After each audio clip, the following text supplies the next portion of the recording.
नमस्कार दोस्तों, एग्रींस क्लास में आप सभी का स्वागत है। आज का हमारा टॉपिक रहेगा कोष, कक्षक और उपकोष के बारे में कैसे पढ़ते हैं और कैसे इसका पता लगाते हैं, कौन से कक्षक और उनकी आकृति कैसी होती है, इसके बारे में पढ़ते हैं। इसके बारे से पहले आपको कुछ जानकारी होनी चाहिए। बोर्ड ने बताया किसी भी नाभिक के चारों ओर जब इलेक्ट्रॉन चक्कर लगाता है तो उसको उसने कहा था कि कक्षा। क्या कहा था?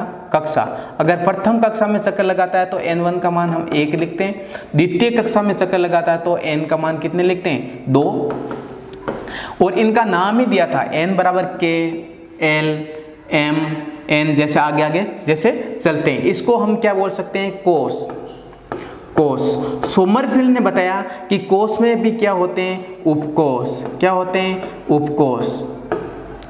और फिर हम आगे बढ़ेंगे। क्वांटम नंबर 4 प्रकार के होते हैं जो इलेक्ट्रॉन की स्थिति बताते हैं। उनके अकॉर्डिंग हम पढ़ेंगे कि किसी भी कोष, उपकोष में जानकारी कौन कौन सी क्वांटम संख्या क्या जानकारी देते हैं और उपकोष में क्या होते हैं, और कक्षक कौन होते हैं? कक्षक। और कक्षक में कौन होता है? इलेक्ट्रॉन। कौन होता है? इलेक्ट्रॉन।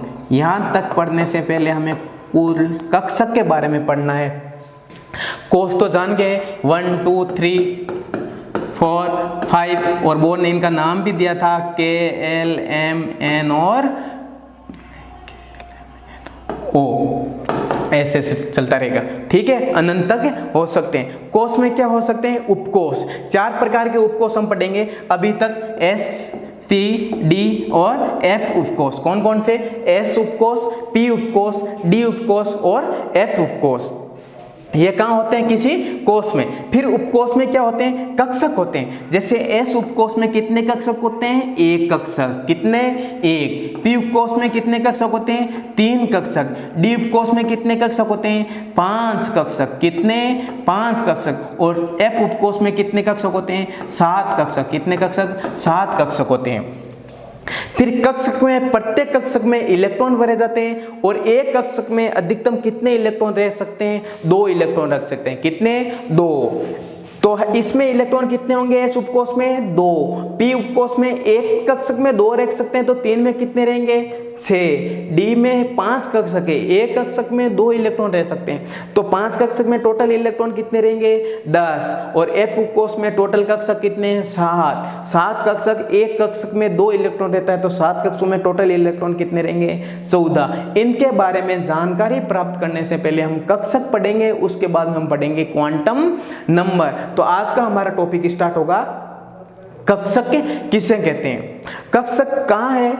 ये S में कितने कक्षक है? 1, P में 2, D में 5, F में कितने? 7। कक्षक में कौन प्रेजेंट है? इलेक्ट्रॉन। कहाँ प्रेजेंट है? किसी कक्षक में। तो कक्षक की हम क्या डेफिनेशन दे सकते हैं? इलेक्ट्रॉन पाए जाने की संभावना जहां एक अधिकतम हो, मैक्सिमम हो, उसे हम क्या बोलते हैं? कक्षक। अर्थात वो स्थान जहां इलेक्ट्रॉन सबसे ज्यादा पाए जाते हैं, इलेक्ट्रॉन सबसे ज्यादा होते हैं, जहां पाए जाने की संभावना ज्यादा होती है, उसको हम क्या बोलते हैं? कक्षक। कक्षक कितने प्रकार के हो सकते हैं? 4 प्रकार के हो सकते हैं, S, P, D और F।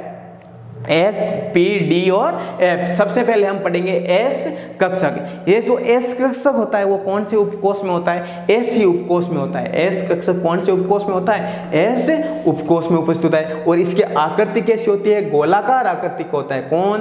S कक्षक। और प्रकृति कैसी होती है? अदिशात्मक, किसी भी दिशा में नहीं होता है। गोला है तो इलेक्ट्रॉन इधर भी हो सकता है, इधर भी हो सकता है, इधर भी हो सकता है, इधर भी। गोलाकार आकृति में इलेक्ट्रॉन वितरित रहते हैं और वो कक्षक कौन से होते हैं? S कक्षक। और सभी दिशाओं में समान इलेक्ट्रॉन घनत्व प्रेजेंट होता है।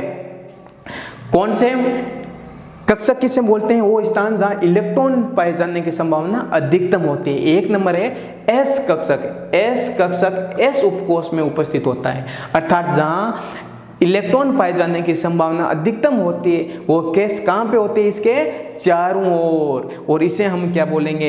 S कक्षक। जनरल हम इनकी डेफिनेशन, आकार और प्रकृति के बारे में पढ़ेंगे। इसके बाद में आएगा P कक्षक। P कक्षक में P उपकोष में उपस्थित होता है और एक P कक्षक, P उपकोष में 3 P कक्षक होते हैं। कितने? 3 P कक्षक। और इन 3 P कक्षक का नाम होता है PX, पी वाई और पी जेड। कितना? पी एक्स, पी वाई और पी जेड। कितने होते हैं पी कक्षक? 3 पी कक्षक होते हैं। किस में होते हैं? पी उपकोष में। किस में? पी उपकोष में। किस में? पी उपकोष में। कितने पी कक्षक होते हैं? 3 पी कक्षक होते हैं। और प्रत्येक कक्षक में कितने इलेक्ट्रॉन होते हैं? 2 इलेक्ट्रॉन होते हैं। कितने इलेक्ट्रॉन होते हैं? 2 इलेक्ट्रॉन होते हैं। अब 2 ही क्यों होते हैं इसको आपको अगले क्लास में पढ़ेंगे क्वांटम नंबर के बेसिस पर। पी कक्षक पी उपकोष में होता है और पी उपकोष में कितने पी कक्षक होते हैं? 3 पी कक्षक होते हैं। और जिनकी आकृति कैसी होती है? डंबल के आकार की। कैसी? डंबल के आकार के। अर्थात इलेक्ट्रॉन यहाँ होगा, यहाँ होगा, यहाँ बीच में इलेक्ट्रॉन नहीं होगा। और 2 पालियां होती है। कितनी पालियां होती है? 2 पालियां। डंबल में कितनी पालियां होती हैं? 2 पालियां होती है। इसलिए इसके क्या बोल दिए? पी कक्षक। ये आपके यहाँ स्ट्रक्चर दे रखी है, आकृति दे रखी है कि ये पी एक्स है। पी एक्स ऑर्बिटल कक्षक, इंग्लिश में ऑर्बिटल, हिंदी में बोलते हैं कक्षक। ये पी वाई कक्षक और ये है पी जेड कक्षक। पी एक्स कक्षक की आकृति एक्स एक्सिस में इलेक्ट्रॉन घनत्व ज्यादा होगा, पी वाई में पी वाई एक्सिस पर इलेक्ट्रॉन घनत्व ज्यादा होगा और पी जेड में जेड एक्सिस पर इलेक्ट्रॉन घनत्व ज्यादा होगा। तो एक्स एक्सिस में इलेक्ट्रॉन घनत्व ज्यादा है तो वाई और जेड में इलेक्ट्रॉन घनत्व बिल्कुल भी नहीं है, अर्थात इलेक्ट्रॉन नहीं पाए जाते हैं। इसमें जेड और एक्स में एक भी इलेक्ट्रॉन नहीं पाया जाता है और इसमें जेड और एक्स में, वाई और जेड में इलेक्ट्रॉन नहीं पाए जाते हैं। अगला आएगा डी कक्षक। डी कक्षक डी उपकोष में होता है। कौन से उपकोष में? डी उपकोष में। कौन होता है? डी कक्षक। और डी उपकोष में कक्षक कितने होते हैं? 5 कक्षक होते हैं। कितने? 5। कितने कक्षक होते हैं डी उपकोष में बच्चों? 5 कक्षक होते हैं। और एक कक्षक में कितने इलेक्ट्रॉन रह सकते हैं? 2 इलेक्ट्रॉन रह सकते हैं। कितने? तो डी कक्षक में टोटल इलेक्ट्रॉन कितने रह सकते हैं? 10। अब डी कक्षक में आकृति कैसी होती है? D dumbbell. डंबल तो आपने पी कक्षक देखी जो डंबलाकार होती है ऐसे, और डी डंबल, जब 2 डंबल जुड़ जाए तो इसको क्या बोलते हैं? D dumbbell. और पालियां कितनी होती है? 4। पालियां कितनी होती है? 4। 1 2 3 4। और प्रकृति कैसी होती है? दिशात्मक होती है। निश्चित दिशा में ही इलेक्ट्रॉन घनत्व होता है। जैसे इसमें वाई और जेड एक्सिस में इलेक्ट्रॉन घनत्व नहीं है, एस एक्सिस में, इसमें एक्स और वाई में है, इसमें वाई और जेड में है, लेकिन एक्स एक्सिस में इलेक्ट्रॉन घनत्व बिल्कुल भी नहीं है, इसमें वाई एक्स में इलेक्ट्रॉन घनत्व नहीं है। और इन डी कक्षकों का नाम होता है d x y, d z x और डी वाई जेड, और d x square y square और d z square. D x y, d y z और डी जेड एक्स और डी जेड स्क्वायर और डी वाई स्क्वायर और d z square. Total d 5 कक्षक होते हैं। उन 5 के आपको नाम दे रखे हैं d x y, d y z, d z x और d z square square. Okay, ये डी जेड स्क्वायर। इस प्रकार हमने 3 कक्षक पढ़ लिए थे, एस पी डी, और अब पढ़ेंगे एफ कक्षक। एफ कक्षक एफ उपकोष में होता है और इसमें 7 एफ कक्षक होते हैं। कितने? 7। कितने कक्षक होते हैं? 7। 1 2 3 4 5 6 और 7। और एक कक्षक में मैक्सिमम कितने इलेक्ट्रॉन रख सकते हैं? 2। तो 7 में कितने रहेंगे? कितने रहेंगे? 14। कितने इलेक्ट्रॉन रहेंगे? 14 इलेक्ट्रॉन। ओके, और इनमें पालियां कितनी होती है? 8 पालियां होती है और आकृति बहुत ही जटिल होती है जो आपके सिलेबस में नहीं है। और प्रकृति कैसी होती है? दिशात्मक। तो एस कक्षक को छोड़कर बाकी कक्षकों की प्रकृति क्या होती है? दिशात्मक प्रकृति होती है। और आकृति एस से गोलाकार होती है, पी की डंबलाकार होती है, डी की डंबल 2 होती है और एफ में डंबल 8 होते हैं, अर्थात जटिल पालियां होती है। इस प्रकार हमने एस पी डी एफ कक्षक की आकृति पढ़ी और प्रकृति पढ़ी और कक्षक कितने कितने होते हैं ये भी पढ़ लिया। आज का हमारा फिर आगे का टॉपिक रहेगा कि अगर ये एक्स कक्षक पढ़ा, ये एस कक्षक है, ये 1s है, ये दूसरा एक्स है, ये पहला एस है, ये दूसरा एस है, तो ये एस कक्ष में जो बीच में स्थान रह जाता है जहां पर इलेक्ट्रॉन नहीं होते हैं उसे क्या बोलते हैं? ये पी एक्स है। कौन सा? P x. तो ये वाई है और ये जेड है, यहाँ पे कोई भी इलेक्ट्रॉन नहीं है तो इसको क्या बोलेंगे? ये पी डी है, ये डी एक्स और dy है, तो इसमें जो z है वहां पे इलेक्ट्रॉन घनत्व नहीं है, इसको हम क्या बोलेंगे, तो वो स्थान जहां पर इलेक्ट्रॉन बिल्कुल ही नहीं है उसको हम क्या बोल सकते हैं, नोड। क्या बोल सकते हैं, नोड। ऐसा स्थान जहां पर इलेक्ट्रॉन पाए जाने की संभावना क्या होती है, शून्य, जीरो, बिल्कुल जीरो इलेक्ट्रॉन पाया जाता है, उसे क्या बोलेंगे, नोड। जैसे ये 1s है, ये 2s है, दोनों के बीच में ये स्थान जहां पर बिल्कुल भी इलेक्ट्रॉन नहीं है उसे हम क्या बोल सकते हैं, नोड। ये px है, तो इसके y एक्स में और z एक्स में इलेक्ट्रॉन घनत्व बिल्कुल भी नहीं है, हम इसको क्या बोलते हैं, नोड। अब नोड दो टाइप के होते हैं, इसको तो बोलते हैं ये पूरा का पूरा तल है, क्या है, तल, इसलिए इसको बोलते हैं नोडीय। ये क्या, एक सतह है, इसके लिए इसको क्या बोलते हैं, नोडीय सतह। बट x एक्सिस में इलेक्ट्रॉन घनत्व ज्यादा है, y और z एक्सिस में इलेक्ट्रॉन घनत्व बिल्कुल भी नहीं है, इसलिए इसको क्या बोलेंगे, नोडीय सतह या तल। नोडीय तल तो उसको बोलते हैं जो s कक्षक के चारों ओर होती है, नोडीय तल उसको बोलते हैं। जैसे ये px है, तो ये px एक्सिस में इलेक्ट्रॉन घनत्व हो गया, लेकिन y तल और z तल में इलेक्ट्रॉन घनत्व बिल्कुल ही नहीं है, और इसको क्या बोलेंगे, नोडीय तल, जहां पर इलेक्ट्रॉन पाए जाने की संभावना जीरो है। एक बार ये डायग्राम वापस देखो, यहाँ पे इलेक्ट्रॉन प्रेजेंट है, इसलिए इसको बोलते हैं इलेक्ट्रॉन पाया जाता है कक्षक, और बोल दिया px कक्षक।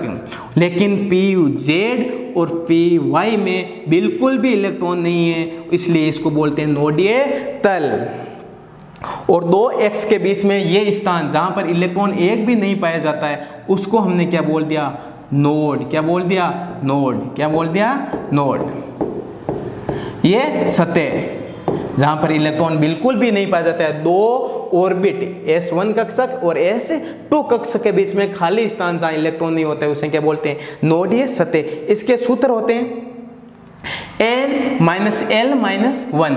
n क्या होता है, मुख्य क्वांटम संख्या, l क्या होती है, दिगंत क्वांटम संख्या, 1 1 होती है, ये दिगंत क्वांटम संख्या होती है। कुल नोड का फॉर्मूला n माइनस 1 है। मुख्य क्वांटम संख्या और दिगंत क्वांटम संख्या आप इस अगले टॉपिक में पढ़ेंगे। ओके, अब हम अगला टॉपिक स्टार्ट करते हैं, क्वांटम संख्या। क्या, क्वांटम संख्या।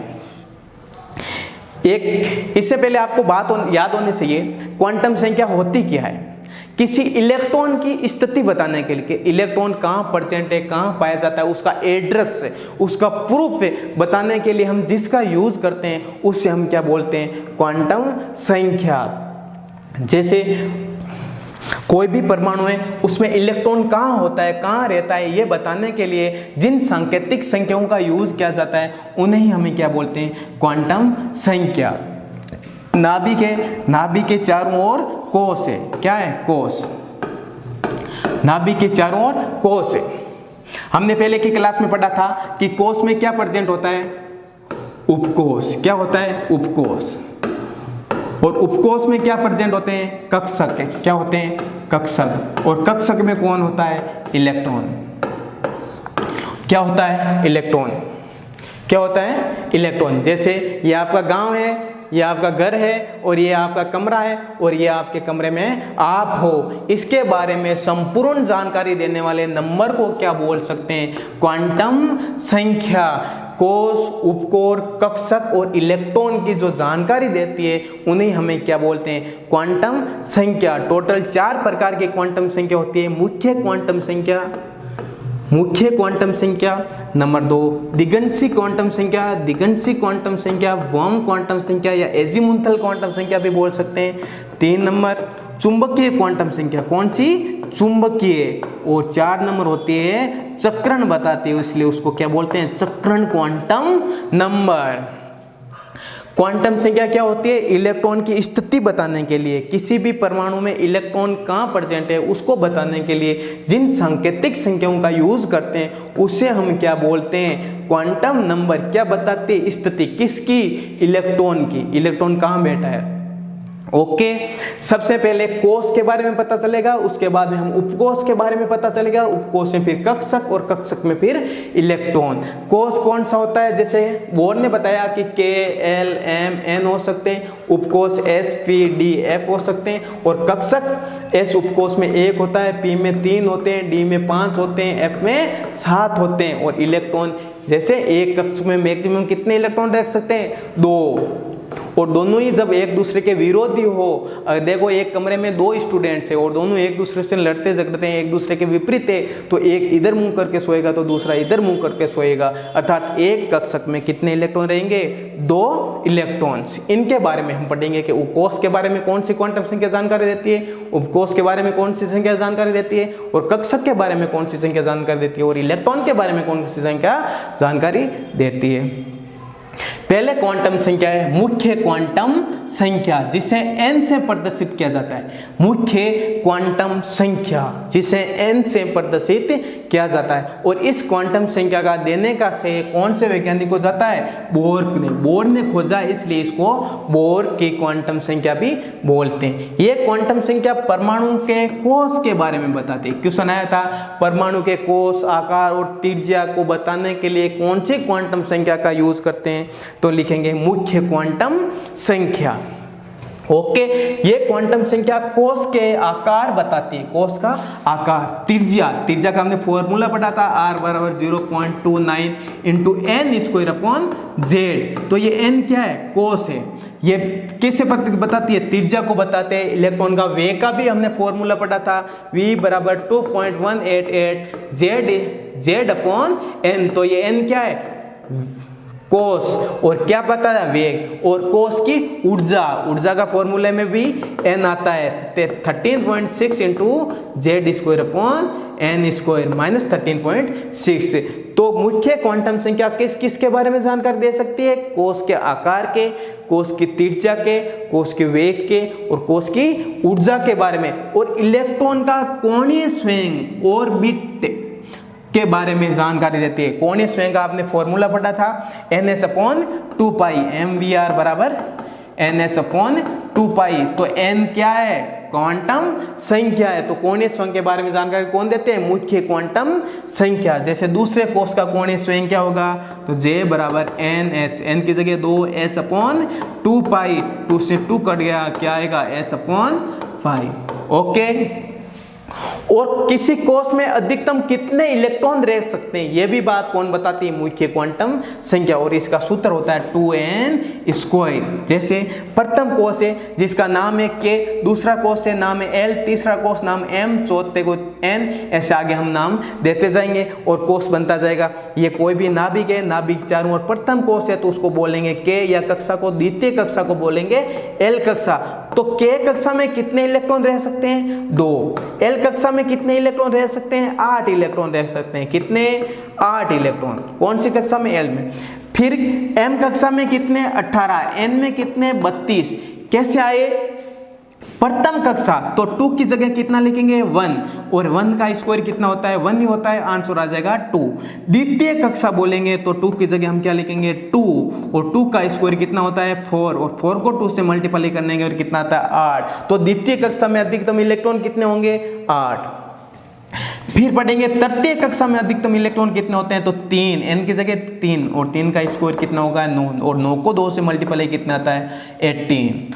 फिर फोर्थ कक्षा में इलेक्ट्रॉन कितने होंगे? तो 4 का स्क्वायर, और 4 का स्क्वायर कितना होता है? 16। 16 को 2 से मल्टीप्लाई करते हैं तो कितना आता है? 32। तो किसी भी कोष में अधिकतम इलेक्ट्रॉन बताने के लिए किसका यूज करते हैं? 2n² का। और ये जानकारी कौन देती है? मुख्य क्वांटम संख्या। और इसे किससे प्रदर्शित करते हैं? n से। एक बार वापस देखो, मुख्य क्वांटम संख्या को बोर ने दिया था, इसे n से प्रदर्शित करते हैं। ये किसी कोष के आकार, त्रिज्या, ऊर्जा, वेग और कोणीय संवेग, बहुत इंपॉर्टेंट, कोणीय संवेग और अधिकतम इलेक्ट्रॉन की जानकारी देती है। कौन सी? मुख्य क्वांटम संख्या। अगली आती है दिगंशी क्वांटम संख्या, एजीमुथल क्वांटम संख्या, बॉम क्वांटम संख्या भी बोलते हैं इसको, एजीमुथल क्वांटम नंबर। और इसे एल से प्रदर्शित करते हैं। किससे? एल से। इसे सोमरफील्ड नाम के साइंटिस्ट ने बताया था। कौन से? सोमरफील्ड ने। ये क्वांटम संख्या किसी उपकोष के बारे में जानकारी है। कोष में उपकोष को बताती है। आपने पढ़ा कि कोष में उपकोष होता है और उपकोष में कक्षक होता है। कौन होता है? कक्षक। और कक्षक में कौन होता है? इलेक्ट्रॉन। कक्षक में कौन होता है? इलेक्ट्रॉन। तो इस उपकोष के बारे में कौन सी संख्या जानकारी देती है? दिगंशी क्वांटम संख्या। और इसे एल से प्रदर्शित करते हैं। और ये उपकोष की आकृति भी बताती है और कक्षक की भी आकृति बताती है। तो एक बार क्वेश्चन पूछा कि कक्षक की आकृति बताने के लिए निम्न में से कौन सी क्वांटम संख्या काम में आती है, तो आप उसका आंसर जाएगा दिगंशी क्वांटम संख्या। उपकोष की आकृति बताने के लिए दिगंशी क्वांटम संख्या, उपकोष को बताने के लिए दिगंशी क्वांटम संख्या। इसके कक्ष के, इसमें पढ़ा था पिछले वाली क्वांटम संख्या में कक्षीय, और ये कक्षकीय ऑर्बिटल कोणीय स्वयं को बारे में बताया। और ऑर्बिटल कोणीय स्वयं का सूत्र होता है S बराबर h/2 पाई रूट L कोष्टक L प्लस 1। किसका सूत्र ये? कक्ष के कोणीय स्वयं का। अब यहाँ L क्या है? L है उपकोष। क्या है?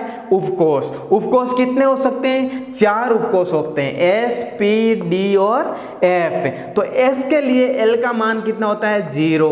P के लिए कितना होता है? 1। D के लिए कितना होता है? 2।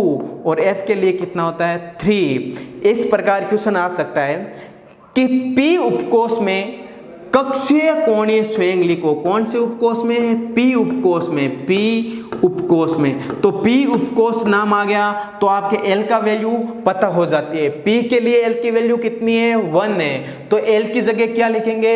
1 लिखेंगे। तो 1 कोष्टक 1 प्लस 1 क्या आ जाएगा? h/2 पाई रूट 1 कोष्टक 1 प्लस 1 कितना हो जाएगा रे? 2। तो रूट 2 आ जाएगा ऊपर, और फॉर्मूला आ जाएगा h/2 पाई रूट 2। किसका फॉर्मूला आया? कक्ष के कोणीय स्वयं। किसके लिए? P उपकोष के लिए। ओके, अब है L के मान कैसे पता चलता है? जो L का जो कुल मान होता है वो किसको बताता है? किसी उपकोष को बताता है। ओके, L के मान कहां तक संभव हो सकते हैं? L के मान 0 से n-1 तक संभव हो सकते हैं। n क्या होता है? मुख्य क्वांटम संख्या। n क्या होता है? मुख्य क्वांटम संख्या। और 1 0 से 1 तक संभव है। अगर आपको ऐसा क्वेश्चन आए कि दूसरे कोष में, कौन से दूसरे कोष में उपकोष कितने होंगे, तो दूसरे कोष में उपकोष संभव क्या क्या हो सकता है? दूसरा नाम लिया तो n की जगह 2 लिखेंगे, 0, और n की जगह 2 लिखेंगे, इसमें से 1 निकालेंगे तो 1। तो दूसरे कोष में 2 उपकोष संभव हो सकते हैं, 0 और 1। 0 किसके लिए? S के लिए। 1 किसके लिए? P के लिए।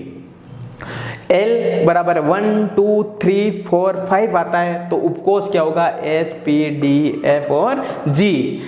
ओके, L के मान के आधार पर हम उपकोष के बारे में बता सकते हैं। अगर L का मान 1 आता है तो उपकोष S होगा, L का मान 2 आता है तो उपकोष P होगा, L का मान 3 आता है तो उपकोष D होगा, और L का मान 4 आता है तो उपकोष F होगा, N का मान 5 आता है तो उपकोष G होगा। अब L का मान हमें कहां से निकलेगा? ऐसे आएगा कि N बराबर 3 हो तो उपकोष कितने होंगे रे? उपकोष या L के मान कितने होंगे? तो N के मान 3 है, तो L के मान कितने कितने हो सकते हैं? 0 से n-1। तो 0 लिख दिया, से n-1, n की जगह क्या लिखा? 3, -1 क्या लिखोगे? 2। तो 0 से 2, 0 से 2 तक हो सकते हैं। 0 और 2 के बीच में और कौन आएगा? 0, 1 और 2। तो तीसरे कोष में कितने उपकोष होंगे? 3 उपकोष होंगे, और तीनों उपकोष के नाम क्या होंगे? 0 में S उपकोष, 1 में P उपकोष, और D इसमें 1 2 1P और D उपकोष। ओके,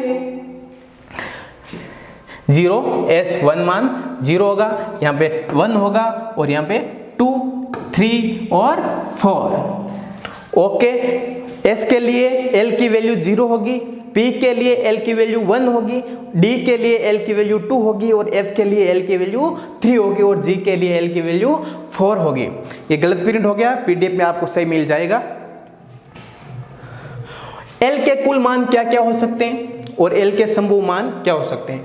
अगर n का मान कितना है? 1 है, तो L के मान भी 0 से n-1 लिखेंगे, 0 से n-1, तो n 0 1 से 1 निकालेंगे, क्या आएगा? 0 भी आएगा, और उपकोष कौन सा हो जाएगा? S लिख देंगे।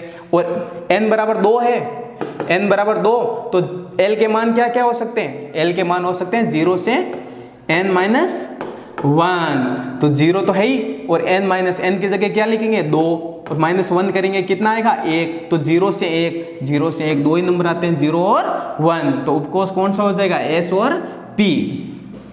तीसरा अगर n बराबर कितने हो 3 हो, n बराबर यहाँ 3 लिखेंगे तो 0 से 3 - 1 करेंगे तो कितना आएगा 0 से 3 - 1 2, 0 से 2 तक कौन कौन से होते हैं 0 1 और 2, L के मान कितने 0 1 और 2, कौन सा उपकोष होगा S P और D। अगर हम n बराबर 4 लिखेंगे तो यहाँ जाएगा 4, कहना n 0 से 3 और 0 से 3 के बीच में कौन कौन से नंबर आते हैं 0 1 2 और 3, और उपकोष कौन कौन से हो जाएंगे S P और D। मुख्य क्वांटम संख्या जो n होती है वो हमेशा दिगंशी क्वांटम संख्या से क्या होती है ज्यादा होती है। मुख्य क्वांटम संख्या हमेशा दिगंशी क्वांटम संख्या से ज्यादा होती है। 50% क्वेश्चन आप इसे सोल्व कर लोगे। क्वांटम संख्या से अगर कोई नंबर क्वेश्चन आएगा कि मुख्य क्वांटम संख्या दिगंशी क्वांटम संख्या से हमेशा ज्यादा होती है, ऐसे प्रदर्शित कर सकते हैं आप। जैसे किसी भी को प्रदर्शित 1s, तो जो ये 1 है ये बताता है मुख्य क्वांटम संख्या को, किसको n को, और s किसको बताता है दिगंशी क्वांटम संख्या को या l को। ओके, तो 1s लिखा तो n का मान कितना आ गया 1, और s के लिए l का मान कितना होता है 0। इनमें देखो कि n बड़ा है क्या l से, यस n बड़ा है l से, तो ये संभव है। कौन सा कक्षक 1s कक्षक के संभव है। आप 1p लिखो देखें 1p, इसके लिए n का मान कितना होगा रे, n का मान ये n को बताता है 1, l का मान कितना होगा ये l है ना, ये l को बताता है, तो p के लिए l का मान कितना है 1 है, P के लिए L का मान 1 है। अब इसमें देखो यह संभव होगा या नहीं ये बताने के लिए देखो N और P का ज्यादा है या कम है, N और P दोनों आपस में क्या है बराबर, जो कि संभव नहीं है, क्योंकि मुख्य क्वांटम संख्या का मान हमेशा दिगंशी क्वांटम संख्या से बड़ा होता है। मुख्य जैसे गांव बड़ा होता है किसी घर से। ओके, इधर देखो और देख लो 2s, तो ये 2 किसको बताएगा मुख्य क्वांटम संख्या को, किसको बताएगा मुख्य क्वांटम संख्या को। s क्या बताएगा दिगंशी क्वांटम संख्या को, और s के लिए दिगंशी क्वांटम संख्या का मान क्या होता है 0। तो ये a 2 0 से बड़ा होता है या छोटा 2 0 से बड़ा है, इसलिए 2s संभव है। अगला देख लेते हैं 2p, इसमें देखो n का मान कितना है रे 2, और l का मान कितना है, P के लिए L का मान कितना होता है 1 होता है 1, 2 1 से बड़ा है, इसलिए संभव होगा। 2D देखो देखें, यस n का मान कितना है 2, और L का मान कितना है D के लिए L का मान भी 2 है, 2 और 2 आपस में क्या हो गए बराबर, इसलिए 2D कक्षक नहीं बनता है, क्योंकि मुख्य क्वांटम संख्या का मान दिगंशी क्वांटम संख्या से ज्यादा होता है। एक बार आपके जेट के पेपर में क्वेश्चन पूछा था निम्न में से कौन सा संभव होगा या नहीं होगा, उसमें दिया था 1s 2s 2p और 1p। बस डायरेक्ट देखना था कि मुख्य क्वांटम संख्या और दिगंशी क्वांटम संख्या किस में ज्यादा है, वो सही होगा। इसमें मुख्य क्वांटम संख्या का मान 1 है, दिगंशी क्वांटम संख्या का मान 0 है, तो 1 0 से ज्यादा, तो ये संभव होगा। इसमें मुख्य क्वांटम संख्या का मान 2 है, दिगंशी क्वांटम संख्या का 0 है, ये संभव। ये 0 कहां से आया है, s के लिए दिगंशी क्वांटम संख्या 0 होती है, p के लिए 1 होती है, d के लिए 2 होती है, और f के लिए कितनी होती है 1। 2p तो मुख्य क्वांटम संख्या 2 और दिगंशी क्वांटम संख्या 1 0 से ज्यादा है, इसलिए ये भी संभव, ये भी संभव, ये भी संभव। और 1p तो मुख्य क्वांटम संख्या 1 है और p के लिए दिगंशी क्वांटम संख्या भी है, दोनों आपस में बराबर हो गए, तो ये संभव नहीं होगा। ओके, मुख्य क्वांटम संख्या और दिगंशी क्वांटम संख्या से एक क्वेश्चन बनता है कि कौन सा संभव होगा कौन सा संभव नहीं होगा, तो आपको उसमें ओनली 4 देखना है। मुख्य क्वांटम संख्या हमेशा ज्यादा होती है दिगंशी क्वांटम नंबर से। उसके बाद में 3 नंबर क्वांटम संख्या आती है चुंबकीय क्वांटम संख्या, जिसको m से दर्शाते हैं, किससे m से, और इसे लैंडन नाम के साइंटिस्ट ने खोजा था। और यह क्वांटम संख्या उपकोष में किसको बताती है, कक्षक तथा कक्षकों के त्रिविमीय अभिविन्यास को, किसको?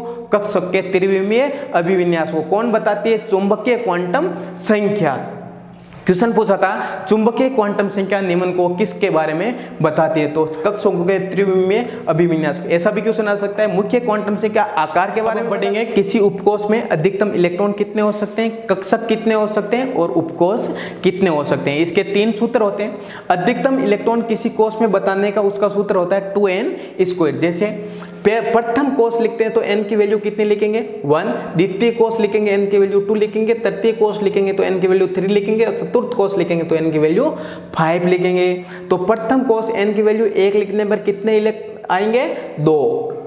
द्वितीय लिखने पर n की वैल्यू 8। तो द्वितीय कोष में इलेक्ट्रॉन कितने हो सकते हैं? 8। तृतीय कोष में कितने हो सकते हैं? 18। 3 3 का 9, 9 का 2 18। और चतुर्थ में कितने हो सकते हैं? 32 इलेक्ट्रॉन हो सकते हैं। तो किसी कोष में अधिकतम इलेक्ट्रॉन निकालने का फॉर्मूला क्या होता है? 2n²।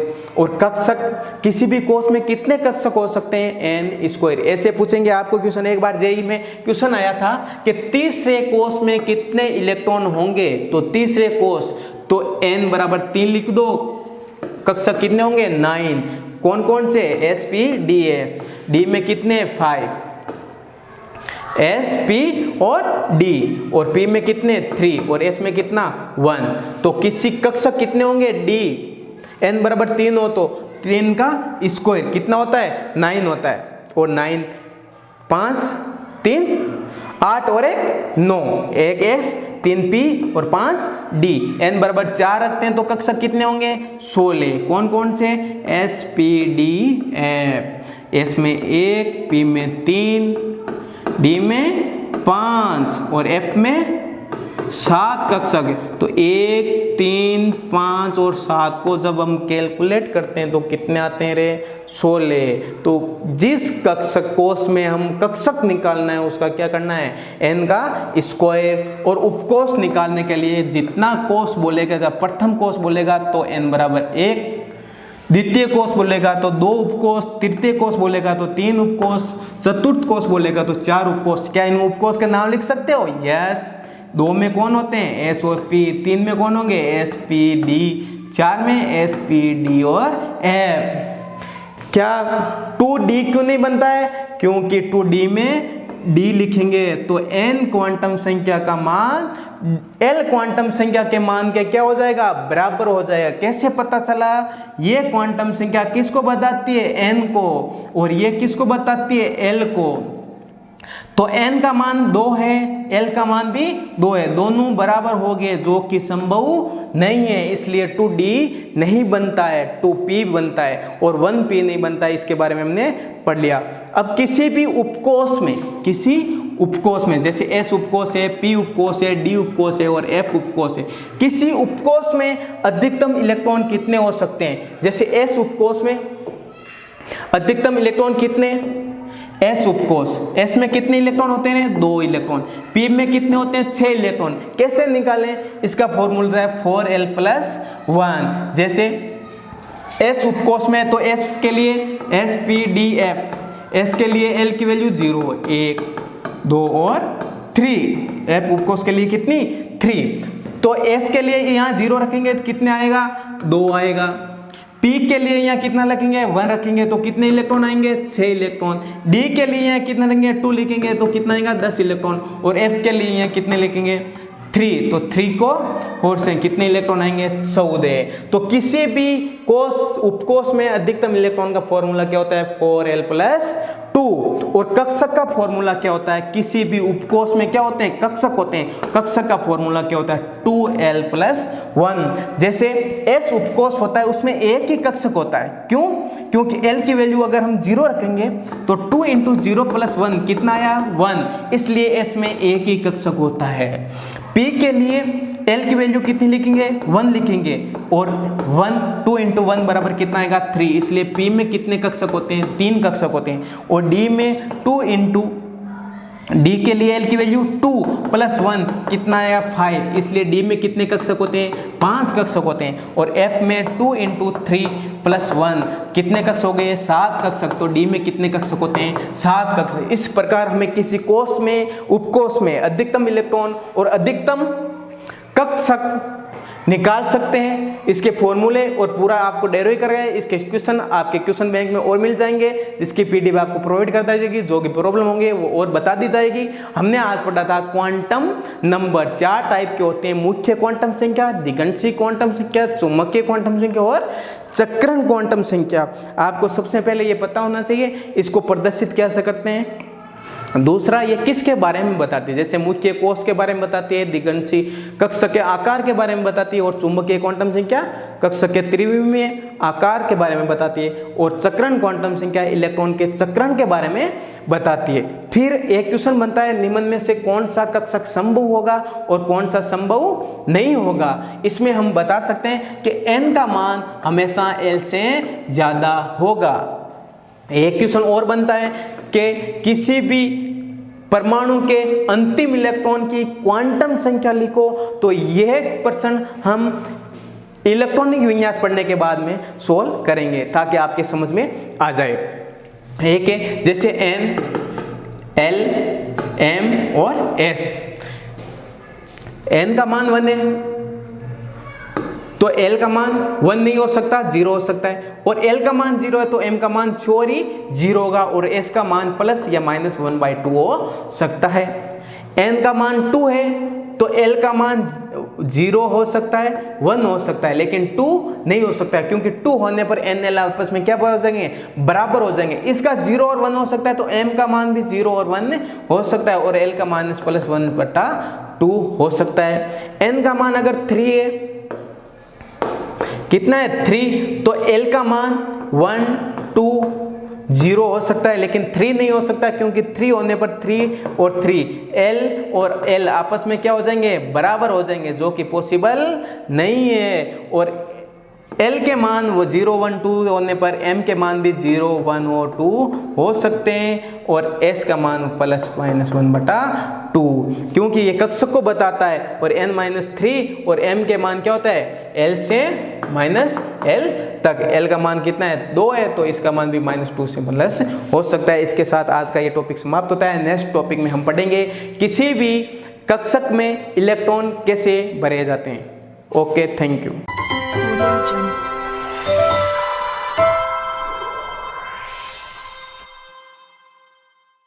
नमस्कार साथियों, एग्रीडेंस क्लासेस में आप सभी का स्वागत है। हमारा टॉपिक रहेगा रसायन विज्ञान। जेड के पेपर में रसायन विज्ञान के कुल 30 क्वेश्चन आते हैं, 30, जिसको 3 भागों में डिवाइड करके हम पढ़ेंगे। 3 भागों में, ऑर्गेनिक केमिस्ट्री, इनऑर्गेनिक केमिस्ट्री और फिजिकल केमिस्ट्री। 3 भागों में डिवाइड करके पढ़ेंगे केमिस्ट्री को। 3 भागों के 10-10 क्वेश्चन आते हैं। ऑर्गेनिक के 10 क्वेश्चन आएंगे, इनऑर्गेनिक के भी 10 आएंगे, और फिजिकल केमिस्ट्री के भी 10 क्वेश्चन आएंगे। आपके जेड के सिलेक्शन के लिए ऑर्गेनिक केमिस्ट्री, फिजिकल केमिस्ट्री और इनऑर्गेनिक केमिस्ट्री तीनों का बहुत ही बड़ा योगदान है, क्योंकि एग्रीकल्चर का स्टूडेंट्स केमिस्ट्री के ये टॉपिक्स 11th और 12th में नहीं पढ़ पाता है।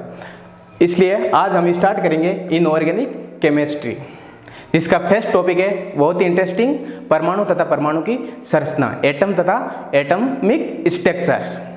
चलो स्टार्ट करते हैं आज का हमारा टॉपिक्स, परमाणु तथा परमाणु की संरचना। इसे पढ़ने से पहले हमें एक डेफिनेशन आती है कि पदार्थ क्या होता है। पदार्थ क्या होता है, जिसको इंग्लिश में बोलते हैं मैटर। हर वो वस्तु जो स्थान घेरती है, जिसका क्या होता है, मास, द्रव्यमान होता है, उसे हम क्या बोल सकते हैं, पदार्थ या मैटर। कोई भी वस्तु जो स्थान घेरती है और जिसका द्रव्यमान होता है, मास होता है, उसे हम क्या बोल सकते हैं, पदार्थ। जैसे ये पेन है, इसका द्रव्यमान होता है और मास है, हम इसको क्या बोल सकते हैं, द्रव्य या पदार्थ।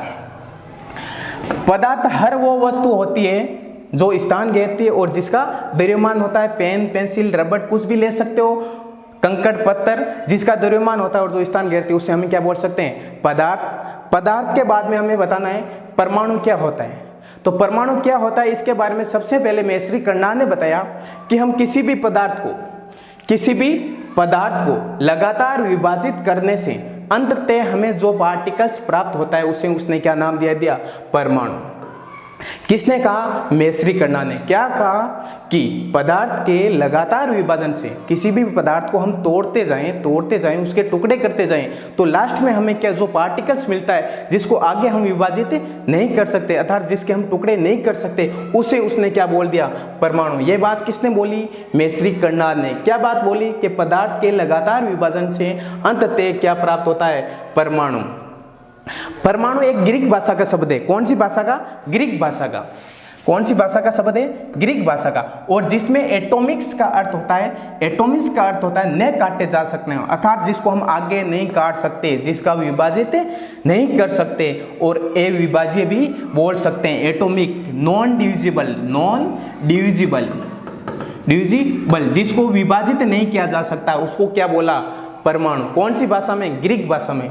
इसके बाद में डाल्टन नाम का साइंटिस्ट आया था, उसने परमाणु के बाद में कुछ बिंदु दिए थे, महत्वपूर्ण तथ्य, जिसे डाल्टन का सिद्धांत बोलते हैं, डाल्टन का परमाणु सिद्धांत। नंबर 1 बात उसने बोली कि पदार्थ, कोई भी पदार्थ छोटे छोटे पार्टिकल के मिलने से बना है। कोई भी पदार्थ जो छोटे छोटे पार्टिकल मिलकर एक बड़े पदार्थ को बनाते हैं, और उन्हीं पार्टिकल्स या कण को नाम क्या दे दिया इसने? परमाणु। क्या नाम दे दिया? परमाणु। किसने नाम दिया परमाणु? डाल्टन ने। किसको कहा? कि कोई भी पदार्थ जो छोटे छोटे कणों से मिलकर बना होता है, और उससे क्या नाम दे दिया? परमाणु। किसने? डाल्टन ने। क्या कहा? कि पदार्थ के छोटे छोटे अविभाजित, जिसको आगे विभाजित नहीं किया जा सकता, जिसको आगे नहीं तोड़ा जा सकता, उसे हम क्या बोलते हैं? परमाणु। ये बात किसने बोली? डाल्टन ने। फिर इसने कहा कि कोई भी पदार्थ या परमाणु, एक तत्व के सभी परमाणु कैसे होते हैं? सेम होते हैं। इसने क्या बोला? कि एक तत्व के सभी परमाणु क्या होते हैं? समान होते हैं, और अलग अलग तत्वों के सभी परमाणु क्या होते हैं? अलग अलग होते हैं। यह बात किसने बोली? डाल्टन ने। क्या बात बोली? कि एक तत्व के सभी परमाणु किसमें? आकार में, आकृति में, साइज में क्या होते हैं? समान होते हैं, और अलग अलग तत्वों के परमाणु के गुण धर्म, कौन? आकार, आकृति, साइज, रंग क्या होते हैं? अलग अलग होते हैं। ये बात किसने बोली? डाल्टन ने। क्या नंबर 1 नंबर बोली कि पदार्थ छोटे छोटे अविभाजित कणों से मिलकर बना होता है, जिसे क्या बोलते हैं? परमाणु। एक तत्व के सभी परमाणु क्या होते हैं? समान होते हैं, और अलग अलग तत्वों के परमाणु अलग अलग गुणधर्म होते हैं। कौन कौन से गुणधर्म? आकार, आकृति, रंग, तरंगदैर्घ्य, घनत्व, ये सब कैसे होते हैं? अलग अलग होते हैं। ये बात किसने बोली? डाल्टन ने। डाल्टन का तीसरा पॉइंट था कि 2 या 2 से अधिक तत्वों के परमाणु सरल अनुपात में मिलकर किसका बनाते हैं? संयोजित होकर क्या बनाते हैं? यौगिक। 2 या 2 से, आप इसको एग्जांपल से समझ सकते हैं, जैसे पानी, वाटर, जिसका फॉर्मूला होता है H2O। ये किन से मिलकर बना होता है? एक हाइड्रोजन, दूसरा ऑक्सीजन। 2 या 2 से अधिक तत्व हो गए, 2 तत्व हो गए, कौन कौन से? हाइड्रोजन और ऑक्सीजन के परमाणु, हाइड्रोजन का परमाणु और ऑक्सीजन का परमाणु दोनों सरल अनुपात में होते हैं, भिन्नांक में नहीं होते। 2.1 नहीं होगा या 1.1 नहीं होगा, दोनों सरल अनुपात में होंगे। कौन सा अनुपात है इनमें? 2:1। किस किस का? हाइड्रोजन का और ऑक्सीजन का। हाइड्रोजन कितने? 2, ऑक्सीजन कितना है? 1। इसको क्या बोल दिया? यौगिक। इसको क्या बोल दिया? यौगिक। किसने बोला यौगिक? डाल्टन ने। किसने? डाल्टन ने। क्या कहा? कि 2 या 2 से अधिक तत्वों के परमाणु सरल अनुपात में संयोजक होकर किसका निर्माण करते हैं? यौगिक का। चौथी बात बोली थी कि किसी भी भौतिक और रासायनिक परिवर्तन के द्वारा परमाणु को न तो हम उत्पन्न कर सकते हैं और न ही नष्ट कर सकते हैं। किसने कहा? डाल्टन ने। कहा कि कोई भी भौतिक और रासायनिक प्रक्रम से हम परमाणु को उत्पन्न या नष्ट नहीं कर सकते। इस नियम की कुछ कमियां रहेगी। ये परमाणु के स्थायित्व और उसकी स्ट्रक्चर, संरचना के बारे में नहीं बता सका। ये भी नहीं बता सका कि परमाणु स्थायी है तो क्यों है, और उसमें स्पेक्ट्रमी रेखाएं मिलती है, उसके बारे में नहीं बता सका। इसलिए इस नियम में कुछ कमियां रहेगी, और उन कमियों को दूर करते हैं इस खुद के शिष्य थॉमसन, रेदरफोर्ड और बोर। कौन कौन? थॉमसन, बोर और रेदरफोर्ड। ये 3 वैज्ञानिक थे जो डाल्टन के शिष्य थे। इन्होंने अपने गुरु डाल्टन के नियमों में कुछ संशोधन किए, अर्थात उन कमियों को दूर किया, और वो इस प्रकार थे। उसने कहा कि परमाणु अविभाजित नहीं होता है। किसने? थॉमसन, बोर और रेदरफोर्ड्स और अन्य वैज्ञानिकों ने इनका साथ दिया। उन्होंने देखा कि परमाणु अविभाजित नहीं है, इसको हम छोटे पार्टिकल में और भी तोड़ सकते हैं। जबकि डाल्टन ने कहा कि परमाणु अविभाजित है, हम इसको आगे नहीं तोड़ सकते। लेकिन तोड़ के बताया किसने? थॉमसन, बोर और रेदरफोर्ड्स ने। उसने कहा कि हम उस परमाणु कणों में प्रोटॉन, इलेक्ट्रॉन और न्यूट्रॉन में विभाजित कर सकते हैं। किसको? परमाणु को। इसलिए परमाणु की प्रथम परिकल्पना दी थी डाल्टन ने, वो गलत हो गई। उसने कहा कि परमाणु अविभाजित है, लेकिन उसके ही शिष्यों ने थॉमसन और वो रेदरफोर्ड्स ने बताया कि हम परमाणु को विभाजित कर सकते हैं। कौन से पार्टिकल में? प्रोटॉन, इलेक्ट्रॉन और न्यूट्रॉन में। दूसरा संशोधन इसने क्या कि एक ही तत्व के सभी परमाणु समान नहीं हो सकते। किसने कहा? थॉमसन, रेदरफोर्ड, बोर ने कहा कि एक तत्व के सभी परमाणु समान नहीं हो सकते। कब समान नहीं हो सकते? समस्थानिकों में। समस्थानिक की डेफिनेशन हम आगे पढ़ेंगे कि हाइड्रोजन के 3 समस्थानिक होते हैं। जो परमाणु एक ही है हाइड्रोजन, बट इसके परमाणु क्रमांक तो सेम होते हैं, लेकिन द्रव्यमान क्या होता है? अलग अलग होता है। तो एक ही तत्व के सभी परमाणु समान नहीं हो सकते। ये बात किसने बोली? डाल्टन के परमाणु मॉडल में संशोधन किया। तीसरा पॉइंट था कि भिन्न भिन्न तत्वों के परमाणु के गुण समान हो सकते हैं। कब? समभारिक में। समभारिक कौन होते हैं? जिनका भार समान होता है। 2 अलग अलग तत्व होते हैं। तत्व कितने होते हैं? अलग अलग।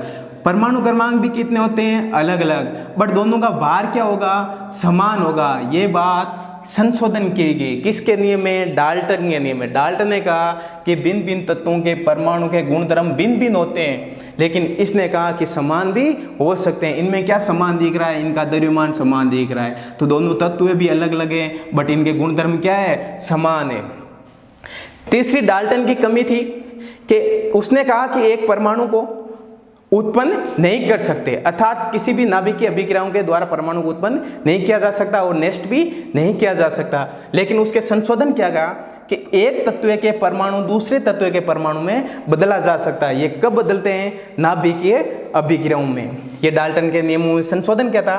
चौथी कमी थी, डाल्टन ये नहीं बताया, डाल्टन या डिफरेंस नहीं किया किसमें? परमाणु और अणु में। डाल्टन नहीं बता सका कि परमाणु क्या होता है और अणु क्या होता है। तो इसमें संशोधन किया गया किसके द्वारा? डाल्टन के शिष्य थॉमसन, बोर और रेदरफोर्ड्स के द्वारा। उसने कहा कि परमाणु मिलकर क्या बनाते हैं? अणु। 2 या 2 से ज्यादा परमाणु मिलकर, जैसे हाइड्रोजन एक परमाणु है, अगर ये अणु के रूप में होगा कैसे होगा? H2।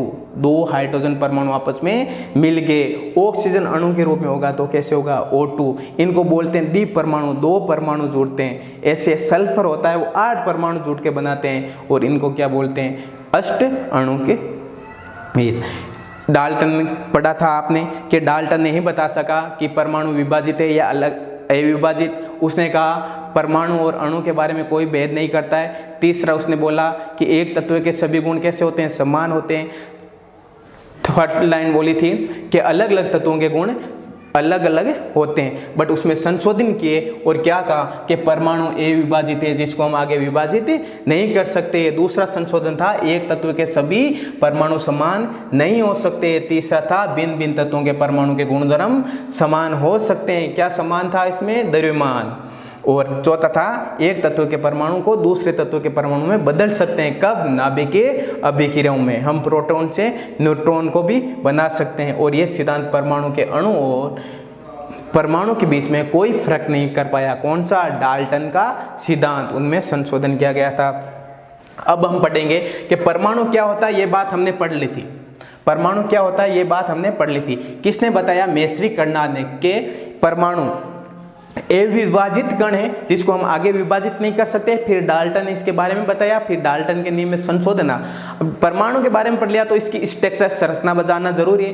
किसी भी आदमी या पार्टिकल्स पदार्थ की हम संरचना जानना चाहते हैं तो उसको क्या करते हैं, तोड़ते हैं, अंदर से तोड़ना पड़ेगा। इसके अंदर क्या क्या है, ये किन पार्टिकल से मिलकर बना होता है, वो हमें जानने के लिए अलग अलग वैज्ञानिकों ने अलग अलग अपने सिद्धांत दिए। उनमें से एक नंबर सिद्धांत है थॉमसन मॉडल। कौन सा मॉडल, थॉमसन मॉडल। इसने बताया कि परमाणु समान रूप से आवेशित, कैसा, समान रूप से आवेशित, अर्थात इसमें जितने धनावेश है उतने ही क्या है, ऋणावेश। ये बात किसने बोली, थॉमसन ने। इस मॉडल की इंपॉर्टेंट लाइन कि परमाणु कैसा आवेशित होता है, समान रूप से, अर्थात धनावेश, कुल धनावेश बराबर होते हैं किसके, कुल ऋणावेश के, किसके, ऋणावेश के। यह बहुत ही महत्वपूर्ण लाइन है किस मॉडल की, थॉमसन मॉडल की। इसने बताया कि जितने इसमें धनावेश होते हैं उतने ही क्या होते हैं, ऋणावेश, अर्थात परमाणु कैसा होता है, उदासीन, कैसा होता है, उदासीन।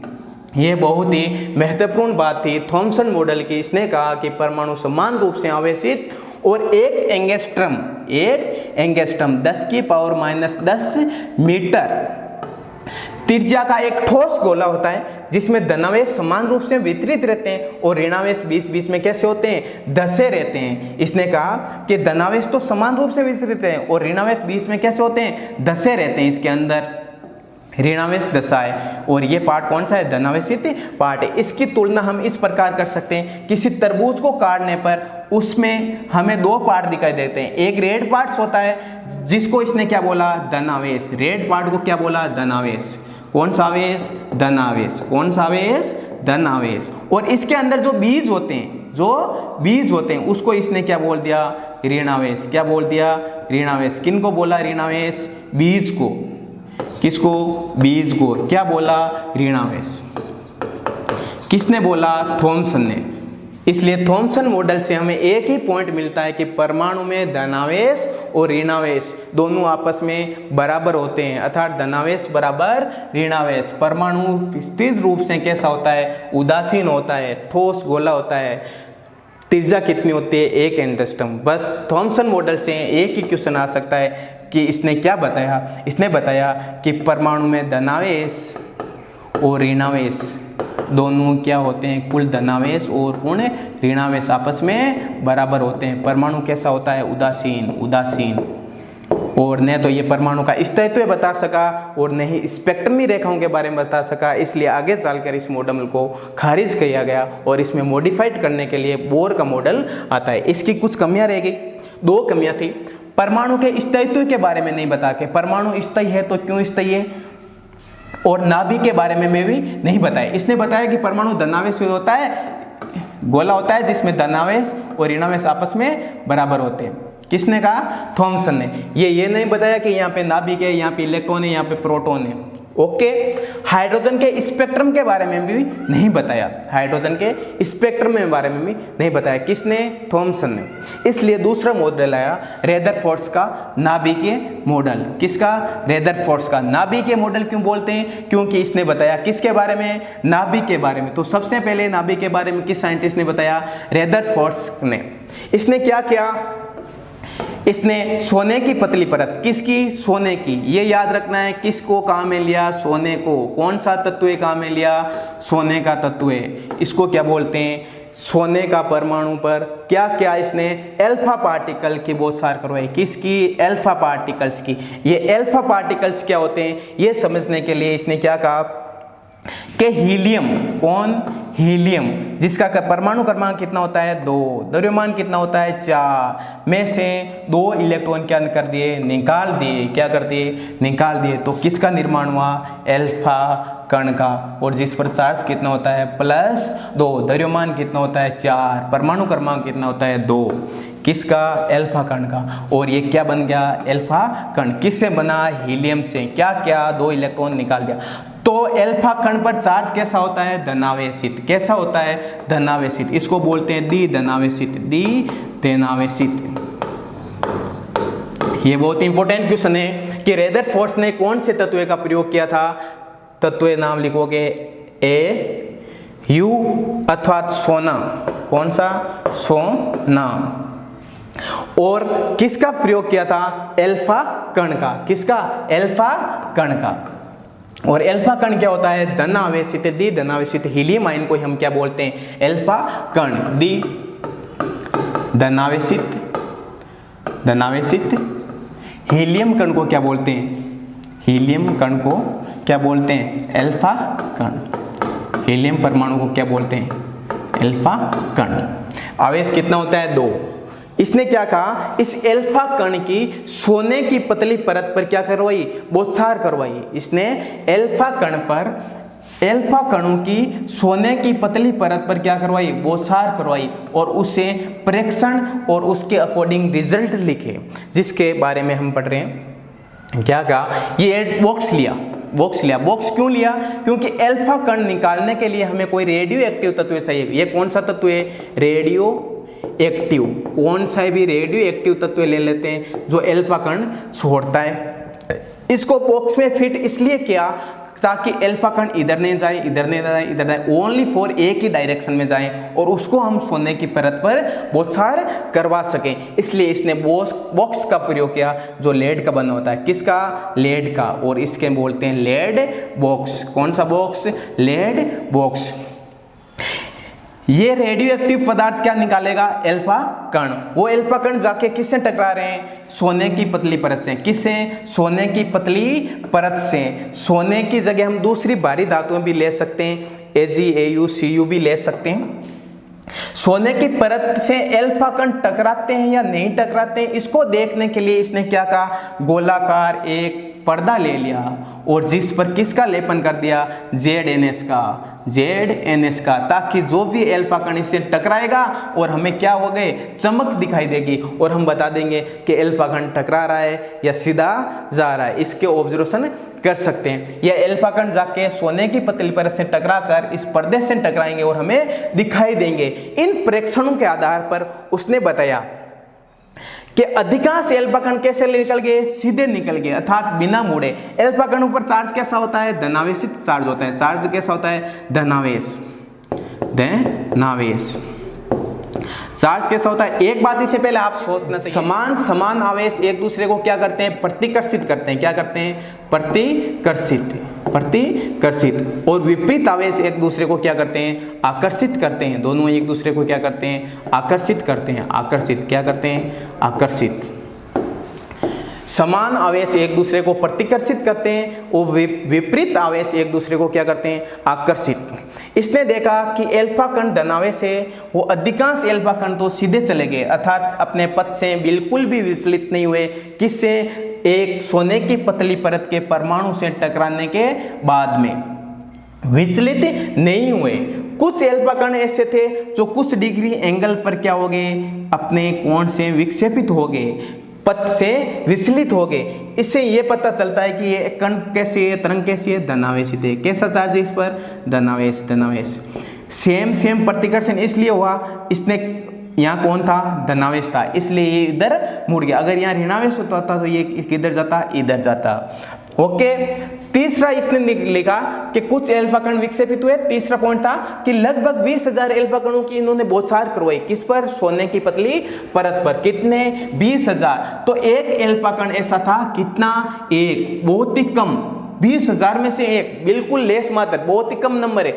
और वो 180 डिग्री कोण पर वापस आ गया। इसका मतलब जैसा गया वैसा घूम के ही वापस आ गया। इससे मतलब यहाँ पे कोई न कोई मौजूद है जो इसको वापस भेज रहा है, लेकिन वापस भेजने वाला बहुत बड़ा भी नहीं है, बिल्कुल छोटा है, बिल्कुल छोटा बोल सकते हैं, क्योंकि 20,000 कणों में से एक ही कण वापस आया। और इससे क्या नाम दिया था रेदरफोर्ड ने, नाभिक। क्या नाम दिया था, नाभिक। आप इसको देखकर बता सकते हो कि नाभिक का चार्ज कैसा होगा, धनावेश। कैसा होगा, धनावेश, क्योंकि ये आने वाली किरण कैसी है, धनावेश, और ये जाने वाला पार्टिकल इससे विक्षेपित हो रहा है, तो समान को क्या करते हैं, प्रतिकर्षित करते हैं। और प्रतिकर्षित क्या, इसीलिए ये दूर गया। अगर आकर्षित करता तो ये इसके पास आता। तो नाभिक का आवेश कैसा कैसा होता है, धन आवेश। ये बात किसने बोली थी, रेदरफोर्ड ने। क्या देखो, वापस देखो एक बार, इसने एल्फा कणों की सोने की पतली परत पर बौछार करवाई, अधिकांश एल्फा कण सीधे चले गए, कुछ एल्फा कण सूक्ष्म डिग्री कोण पर विक्षेपित हुए और लगभग 20,000 में से एक बहुत ही कम एल्फा कण कितने डिग्री कोण पर वापस आ गया, 180 डिग्री। जैसा गया वैसा ही वापस आ गया, अर्थात इसे वहां कोई बेचने वाला था, इसको पार नहीं होने दिया और उससे क्या नाम दिया था, नाभिक। इन प्रेक्षणों के आधार पर रेदरफोर्ड ने कुछ परिणाम दिए। उसने बोला कि परमाणु का अधिकांश भाग कैसा होता है, खाली होता है, क्योंकि मैक्सिमम एल्फा कण कैसे हो गए, सीधे निकल गए। कैसे निकल गए, सीधे निकल गए। अधिकांश एल्फा कण क्या हुआ, सीधा निकल गए। यह बात किसने बोली, रेदरफोर्ड ने, कि परमाणु का अधिकांश भाग कैसा होता है, खाली होता है। कैसा होता है, खाली होता है। जबकि थॉमसन ने कहा था कि इसका संपूर्ण द्रव्यमान कैसा समान रूप से वितरित होता है, उसको इसने गलत सिद्ध कर दिया। क्या सिद्ध किया कि समान रूप से वितरित नहीं होता है, ओनली फॉर कुछ भाग में वितरित होता है। और उससे क्या कहा, केंद्र में, कुछ भाग में। और यहाँ कौन सा आवेश होता है, धन आवेश। इस धन आवेश इससे बोला क्योंकि एल्फा कणों का चार्ज कैसा होता है, धन आवेश, और दोनों आपस में कैसे करते हैं, प्रतिकर्षित करते हैं। इसीलिए यहाँ से निकलने वाली किरण क्या हुई, विक्षेपित हुई कुछ डिग्री कोण पर।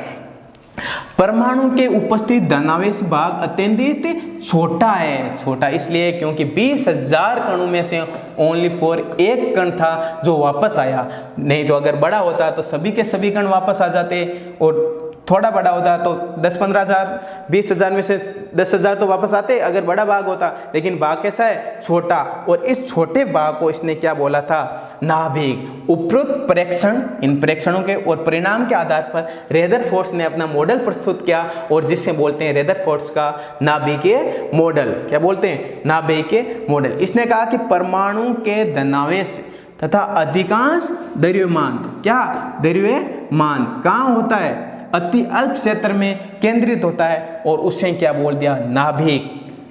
किसको बोला कि परमाणु कैसा होता है, गोलाकार होता है। इसका द्रव्यमान कहाँ होता है, इस बीच वाले भाग में। बीच वाले में क्यों, क्योंकि यहाँ से निकलने वाले कण सीधे निकल गए, यहाँ से निकलने वाले भी सीधा निकल गया, यहाँ वाले भी सीधा निकले, और यहाँ से जाने वाला एक कण वापस आ गया, और एक दो कैसे हुए, विक्षेपित हुए।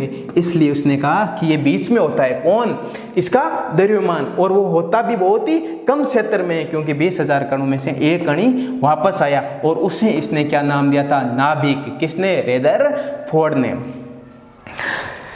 नाभिक के चारों ओर इलेक्ट्रॉन वर्ताकार पथों में चक्कर लगाते हैं, और जिन्हें कक्ष या कक्षा कहा जाता है। तो कक्ष और कक्षा को किसने कहा था, रेदरफोर्ड ने। क्या कहा कि ये धनावेशित है, तो परमाणु में इलेक्ट्रॉन प्रोटॉन्स होते हैं, तो धनावेशित यहाँ आ गया, प्रोटॉन आ गया, यहाँ प्रोटॉन यहाँ आ गया, तो इलेक्ट्रॉन कहाँ होगा। तो इसने कहा कि इलेक्ट्रॉन इस नाभिक के चारों ओर वर्ताकार पथों में चक्कर लगाता है। कैसे, वर्ताकार पथों में चक्कर लगाता है, और जिसे कक्ष या कक्षा कहा। इलेक्ट्रॉन और नाभिक आपस में स्थिर विद्युत आकर्षण बल से बंधे रहते हैं। इलेक्ट्रॉन और नाभिक आपस में स्थिर विद्युत बल से बंधे रहते हैं, ताकि ये इलेक्ट्रॉन इससे दूर न जाए और नाभिक इसके पास नहीं आए। ये बात किसने बोली थी, रेदरफोर्ड ने। क्या 3 पॉइंट बोले थे कि परमाणु के धनावेश तथा अधिकांश द्रव्यमान उसके अल्प क्षेत्र में केंद्रित होता है, और जिसे क्या नाम दिया था, नाभिक नाम दिया था। किसने दिया था, रेदरफोर्ड ने। नाभिक के चारों ओर इलेक्ट्रॉन कैसे घूमता है, वर्ताकार घूमता है, और इलेक्ट्रॉन और नाभिक आपस में कैसे बंधे होते हैं, स्थिर विद्युत आकर्षण बल से। लेकिन उस नियम की कुछ कमियां रह गई। उससे पढ़ने से पहले हमें एक बात और पढ़नी चाहिए कि इस नाभिक की त्रिज्या बताई किसने, रेदरफोर्ड ने, कि परमाणु है, इसमें छोटा पार्टिकल्स क्या होता है, नाभिक होता है। आप इस प्रकार समझते हो कि क्रिकेट के मैदान का ग्राउंड है, उतनी अगर किसी परमाणु की त्रिज्या है तो उसके नाभिक की त्रिज्या एक चिंटी के आकार की होगी। कितनी, चिंटी के आकार की। उसको बताने के लिए रेदरफोर्ड ने एक फॉर्मूला बताया था, R बराबर R नोड A की पावर A3। R परमाणु की त्रिज्या है, R नोड एक नियतांक है, A द्रव्यमान संख्या है, और 1/4 ये क्या है, R नाभिक की त्रिज्या। किसने बताई, रेदरफोर्ड ने। R नोड क्या है, एक नियतांक है जिसको 1.33 10⁻⁻15 या फर्मी बोल सकते हैं, या फर्मी भी बोल सकते हैं। क्या बोल सकते हैं? फर्मी। परमाणु की त्रिज्या एंगस्ट्रम कोटि की होती है। किस कोटि की होती है? एंगस्ट्रम की। बट नाभिक की त्रिज्या किस कोटि की होती है? फर्मी कोटि की। किस कोटि की? फर्मी की। किसकी? फर्मी की। एक एंगस्ट्रम बराबर 10⁻⁻10 मीटर होता है और एक फर्मी बराबर 10⁻⁻15 मीटर होता है। इस आकार को इससे कंपैरिजन कर सकते हैं। ये बात रदरफोर्ड ने बोली, इसलिए हम 4/3 भी लिख सकते हो। इसके आधार पर कुछ क्वेश्चन करते हैं। 1 नंबर क्वेश्चन कि किसी भी परमाणु एक, आपने ये क्या है? द्रव्यमान संख्या। क्या है? द्रव्यमान संख्या या द्रव्यमान संख्या। जो हर परमाणु की अलग अलग होती है। R बराबर R node A⁻3। R node को बोल सकते हैं परमाणु की त्रिज्या और R नोड क्या है? नियतांक, और एक क्या है? द्रव्यमान संख्या। इसके बेस पर क्वेश्चन करते हैं। किसी भी परमाणु की किसी भी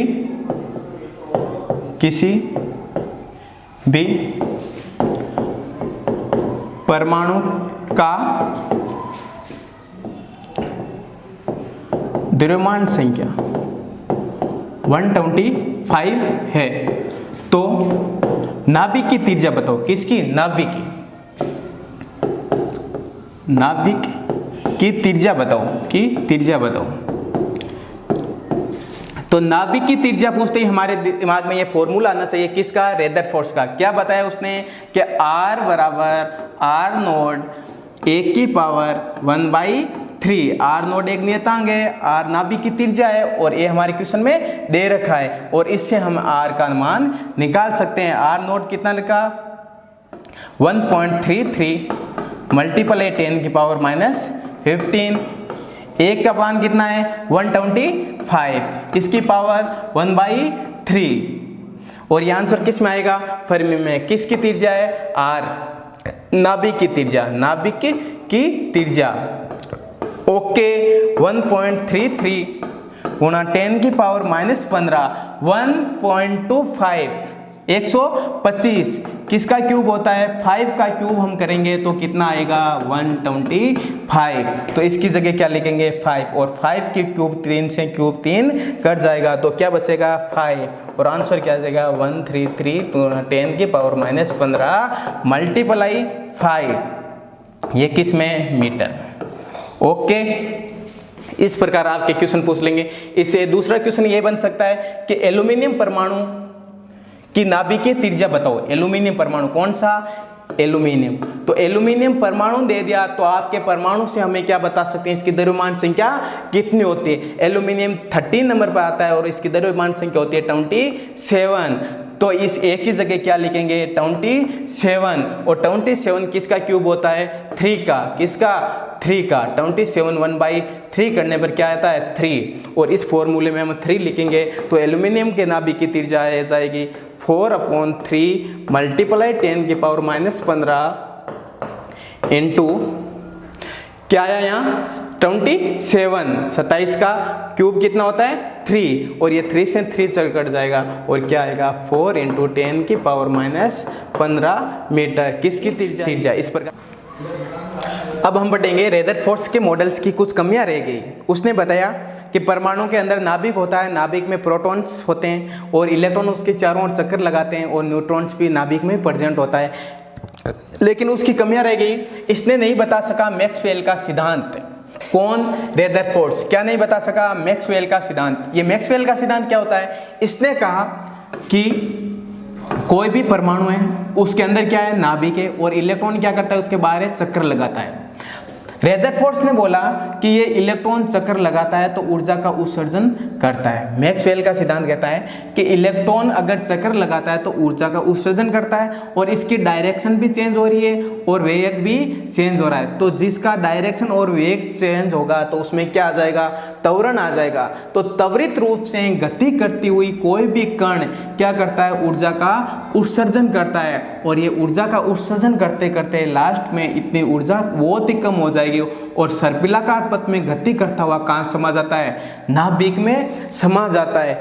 लेकिन ऐसा नहीं होता है क्योंकि परमाणु का अस्तित्व होता है। इस बात को ये नहीं समझा सका कौन, रेदरफोर्ड। किस बात को, मैक्सवेल के सिद्धांत को। मैक्सवेल का सिद्धांत क्या होता है, मैक्सवेल ने कहा कि परमाणु के चारों ओर इलेक्ट्रॉन वर्ताकार पथ में चक्कर लगाता सर्पिलाकार पथ में गति करता हुआ नाभिक में समा जाना चाहिए रेदरफोर्ड के अनुसार, लेकिन नाभिक में नहीं समाता है। इसको बात हो के नहीं समझा सका। दूसरी इसकी मेन कमी थी कि हाइड्रोजन के स्पेक्ट्रम को नहीं समझा सका। हाइड्रोजन के स्पेक्ट्रम या स्पेक्ट्रमी रेखाओं को, अस्तित्व को भी नहीं समझा सका कौन, रेदरफोर्ड से। कि हाइड्रोजन पर हम जब प्रकाश आपतित करते हैं तो अनेक प्रकार की रेखाएं दिखाई देती है, उनके बारे में ये नहीं बता सका। इसको दूर करने के लिए बोर नाम का साइंटिस्ट आया, उसने बताया कि परमाणु नाभिक के चारों ओर स्थायी वर्ताकार नहीं स्थायी वर्ताकार कक्षों में चक्कर लगाता है और ऊर्जाओं का उत्सर्जन नहीं करता है, वो चुंबकीय विकिरण होती है। तो बोर मॉडल के लिए रोल मॉडल का कार्य करने वाले दो बिंदु थे, उनकी बहुत ही महत्वपूर्ण भूमिका रही और उनके बारे में हम पढ़ेंगे। कि विद्युत चुंबकीय विकिरण की दोनों प्रकृति होती है, अर्थात इलेक्ट्रॉन जो घूम रहा है ना, इसकी दोनों प्रकृति होती है। दो कौन सी रे, एक तो कण, के ये कण भी हो सकता है, दूसरा ये तरंग भी हो सकता है। जैसे किसी भी नाभिक के चारों ओर इलेक्ट्रॉन चक्कर लगाता है तो ये कण भी हो सकता है, और तरंग भी हो सकता है, ऐसे भी गति कर सकता है। ये बात बोर मॉडल बताने के लिए बहुत ही महत्वपूर्ण योगदान है, इसलिए हम पढ़ेंगे बोर मॉडल के विकास में महत्वपूर्ण पृष्ठभूमि रही किसकी, कि विद्युत चुंबकीय की दो प्रकृति होती है, एक तरंग प्रकृति और दूसरी कण प्रकृति। कौन सी, तरंग और कण। तीसरी थी परमाणु के स्पेक्ट्रम की व्याख्या। बोर मॉडल पढ़ाने से पहले हम उसके स्पेक्ट्रम के बारे में पढ़ेंगे। किसके, परमाणु के। कौन से परमाणु के, हाइड्रोजन परमाणु के। हाइड्रोजन परमाणु के स्पेक्ट्रम। जब किसी हाइड्रोजन गैस पर हम विद्युत विसर्जन करते हैं तो यह हाइड्रोजन गैस हाइड्रोजन परमाणु में टूट जाती है। क्या होती, टूट जाती है। हाइड्रोजन गैस पर विद्युत विसर्जन करने पर H2 हाइड्रोजन गैस H2 अणु वियोजित हो जाता है और उच्च ऊर्जा वाले कक्षों में चला जाता है, और जो विविध आवृत्ति वाले चुंबकीय विकिरण उत्सर्जित करती है। कौन सी, चुंबकीय विकिरण। और इन विकिरणों की दो प्रकृति होती है। कौन कौन सी, एक तो कण प्रकृति और दूसरी होती है तरंग प्रकृति। कण और तरंग उत्सर्जित करती है। और स्पेक्ट्रमी रेखाओं का फॉर्मूला दिया था न्यू बराबर, क्या, न्यू बराबर, स्पेक्ट्रमी रेखाओं का फॉर्मूला न्यू बार बराबर ये होता है स्पेक्ट्रमी रेखाएं। आर एक कांस्टेंट है जिसे रिडबर्ग नियतांक बोलते हैं। कोष्टक 1/n1 का स्क्वायर माइनस 1/n2 स्क्वायर का स्क्वायर। यहाँ दो बात नहीं आई, एक तो न्यू क्या है, न्यू है स्पेक्ट्रम में रेखाओं का संख्या। आर क्या है, आर एक रिडबर्ग नियतांक है। और n1 और n2 क्या है। n1 n2 को समझने के लिए ये देखो, कोई भी परमाणु गोलाकार होता है, उस पर अंदर नाभिक होते हैं और ये होती है कक्षा। क्या होती है, कक्षा। अगर इलेक्ट्रॉन प्रथम कक्षा में घूमता है, कौन सी में, प्रथम में, तो लिखेंगे n1। अगर इलेक्ट्रॉन दूसरी कक्षा में घूमता है तो लिखेंगे n2। दोनों का स्कोर लिखने पर हमें क्या मिल जाएगा, स्पेक्ट्रमी रेखा। आपके जेट के पेपर में ये सवाल डायरेक्ट पूछा है कि स्पेक्ट्रमी रेखाओं का सूत्र क्या होता है, न्यू बराबर आर n1 माइनस n2 का स्क्वायर। इसको ऐसे भी पूछ सकते हैं। इसमें आर क्या है, रिवेड्रंग नियतांक, जिसकी वैल्यू ये होती है। ऐसे पूछेगा कि कोई भी परमाणु प्रथम कक्षा से द्वितीय कक्षा में गति करता है तो स्पेक्ट्रमी रेखाओं की संख्या, कौन सी कक्षा से, प्रथम, कौन से में, द्वितीय में, तो स्पेक्ट्रमी रेखाओं की संख्या इस फॉर्मूले n1 और n2 का मान रखकर हमें ज्ञात कर सकते हैं। तीसरा था कि n1 क्या होता है, n2 का क्या हो सकता है। n1 का मान हम क्या लिख सकते हैं, 1 2 3, ये श्रेणी के नाम क्या था, ये श्रेणी क्या होती है, हाइड्रोजन की हम अब श्रेणी पढ़ेंगे। कुल 5-6 प्रकार की श्रेणी होती है, लाइमन श्रेणी, बामर श्रेणी, पाश्चे, ब्रैकेट, फंड और हेम्प्री।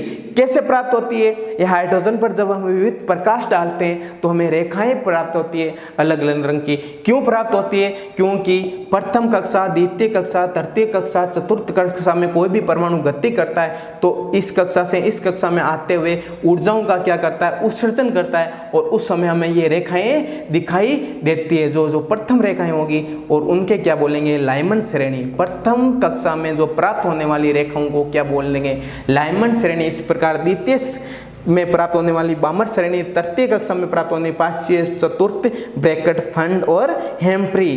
तो अगर लाइमन श्रेणी नाम आ जाए तो n1 का मान कितना लिखेंगे 1, बामर का कितना लिखेंगे 2, पांचवी का 3, ब्रैकेट का 4, फंड का 5 और हेम्प्री का कितना लिखेंगे 6।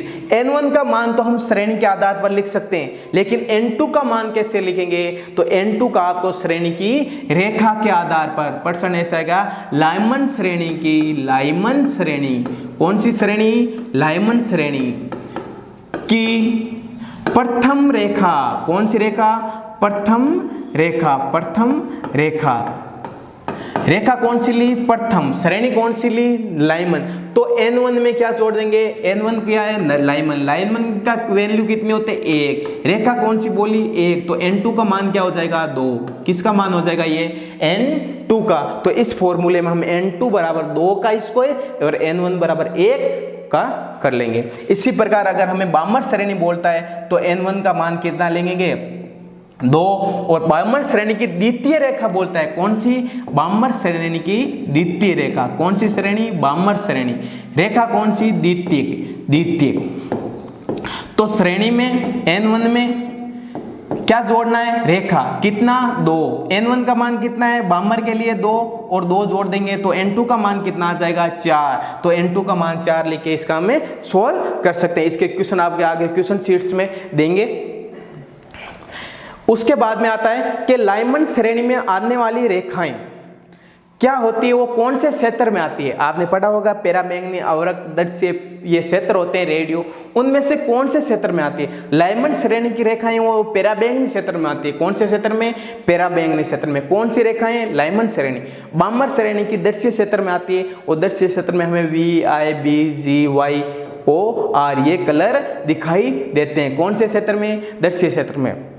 ऐसे भी क्वेश्चन आ सकते हैं कि पैराबैंगनी कौन से क्षेत्र में आता है, तो क्या लिखोगे, लाइमन श्रेणी में। कौन से श्रेणी में, लाइमन श्रेणी में। या ऐसे बामर श्रेणी में कौन सा क्षेत्र आता है, दृश्य क्षेत्र आता है। पांचवे ब्रैकेट फंड और हेम्प्री कौन से क्षेत्र में आती है, अवरक्त क्षेत्र में। कौन से क्षेत्र में, अवरक्त क्षेत्र में। तो आपने स्पेक्ट्रम श्रेणियों के बारे में पढ़ा, कुल 6 प्रकार की स्पेक्ट्रम श्रेणी होती है, लाइमन, बामर, पांचवे ब्रैकेट फंड और हेम्प्री। और इसके लिए n1 का मान लिखना सीखा और n2 का मान लिखना सीखा। n1 और n2 के मान लिख के हम स्पेक्ट्रम रेखाओं का संख्या ज्ञात कर सकते हैं, और जिसका फॉर्मूला हम पढ़ा था न्यू बार बराबर r कोष्टक 1/n1 माइनस n का स्क्वायर माइनस 1/n2 का स्क्वायर। इसमें n1 ये और n2 ये लिख के हम किसी भी श्रेणी में स्पेक्ट्रमी रेखाएं, ऊर्जा और तरंग दैर्ध्य का मान निकाल सकते हैं।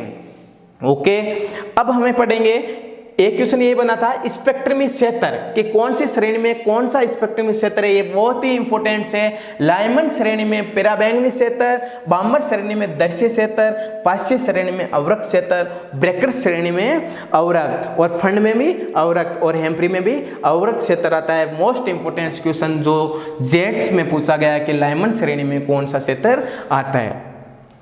अब इसके बाद में बताया कि ये क्षेत्र किस प्रकार के लाइनें हमें दिखाई देते हैं। ये प्रथम कक्षा है, n1 बराबर 1, n2 बराबर 2, n3 बराबर 3, n4 बराबर 4, 5, 6 अनंत तक कक्षाएं हो सकती है।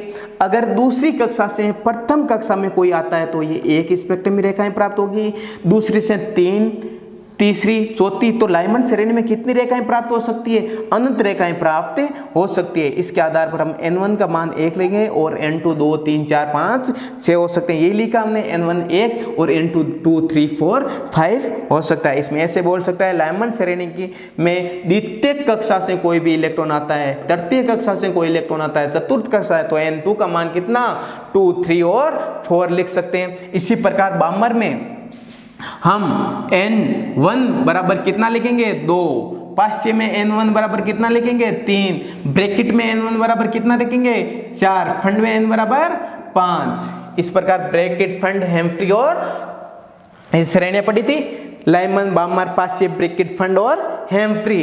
फंड और हेम्फ्री, इन सब के लिए N1 का भी और N2 का मान भी हमने पढ़ा था। N1 का मान 1 2 3 4 5 6 होता है और N2 का मान 2 3 3 4 4 5 5 6 6 7 और 7 8 कुछ भी हो सकता है। 2 से ज़्यादा 1 नहीं होगा, क्योंकि 1 में तो कोई भी आता है इस सेल्स में, कहाँ से आएगा? 2 से आ सकता है, 3 से आ सकता है, 1 का 1 में नहीं आ सकता, इसलिए इस स्पेक्ट्रम रेखा का मान 1 2 का मान 1 नहीं होगा।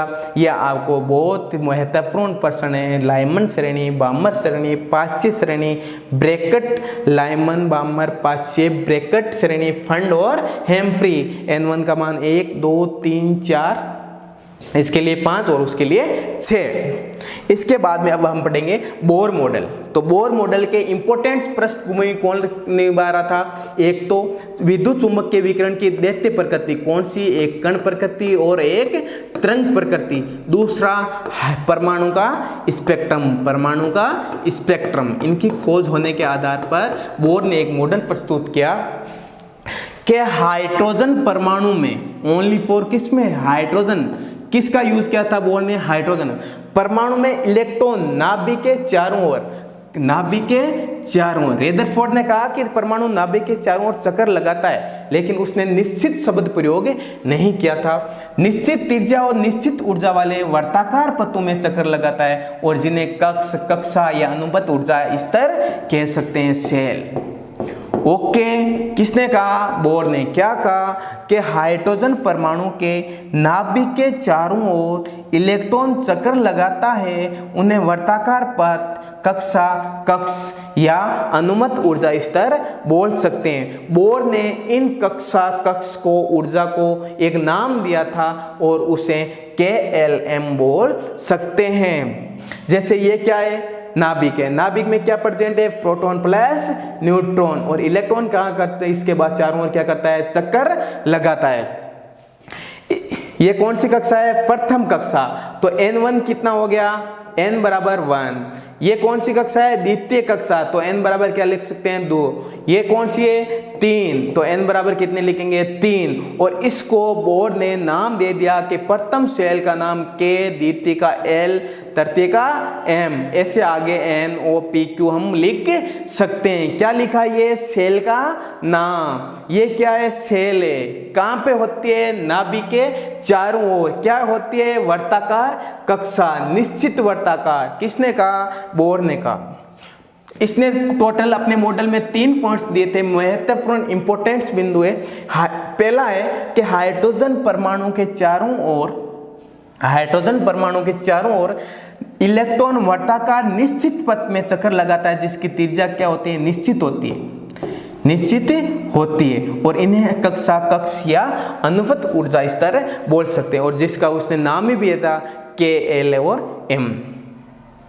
दूसरा था कि वर्ताकार पथ में, इन वर्ताकार पथ में घूमता हुआ इलेक्ट्रॉन, इस वर्ताकार पथ में घूमता हुआ इलेक्ट्रॉन्स चक्कर लगाते समय इलेक्ट्रॉन पर कार्यरत अपकेंद्रीय बल, इस वर्ताकार में घूमता हुआ इलेक्ट्रॉन पर कार्यरत, ये कोई भी इलेक्ट्रॉन है, ये नाभिक है, इलेक्ट्रॉन घूम रहा है, तो इस पर 2 प्रकार के बल कार्य करते हैं। एक ये, क्योंकि इलेक्ट्रॉन पर चार्ज कैसा होता है? नेगेटिव। नाभिक पर चार्ज कैसा होता है? पॉजिटिव। दोनों एक दूसरे को विपरीत आवेश से एक दूसरे को क्या कर रहे हैं? आकर्षित करते हैं। क्या करते हैं? आकर्षित।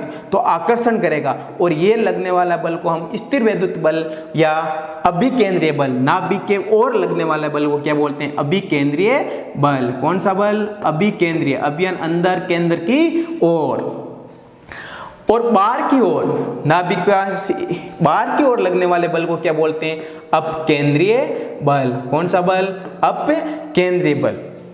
अभिकेंद्रीय बल और अपकेंद्रीय। अगर अंदर वाला बल ज्यादा हो जाएगा तो इलेक्ट्रॉन का सर्पिकाकार पथ में गति करता हुआ नाभिक में आ जाता है, लेकिन ऐसा नहीं होता है। अगर बाहर वाला ज्यादा हो जाएगा तो ये बाहर खींच लेगा और इलेक्ट्रॉन दूर भाग जाएगा, लेकिन ऐसा भी नहीं होता है, क्योंकि पहले फर्स्ट परिकल्पना इसने बोला कि ये चक्कर कैसे लगाता है? वर्ताकार। कौन से पथ में? निश्चित पथ में। किस पथ में? निश्चित पथ में। निश्चित है।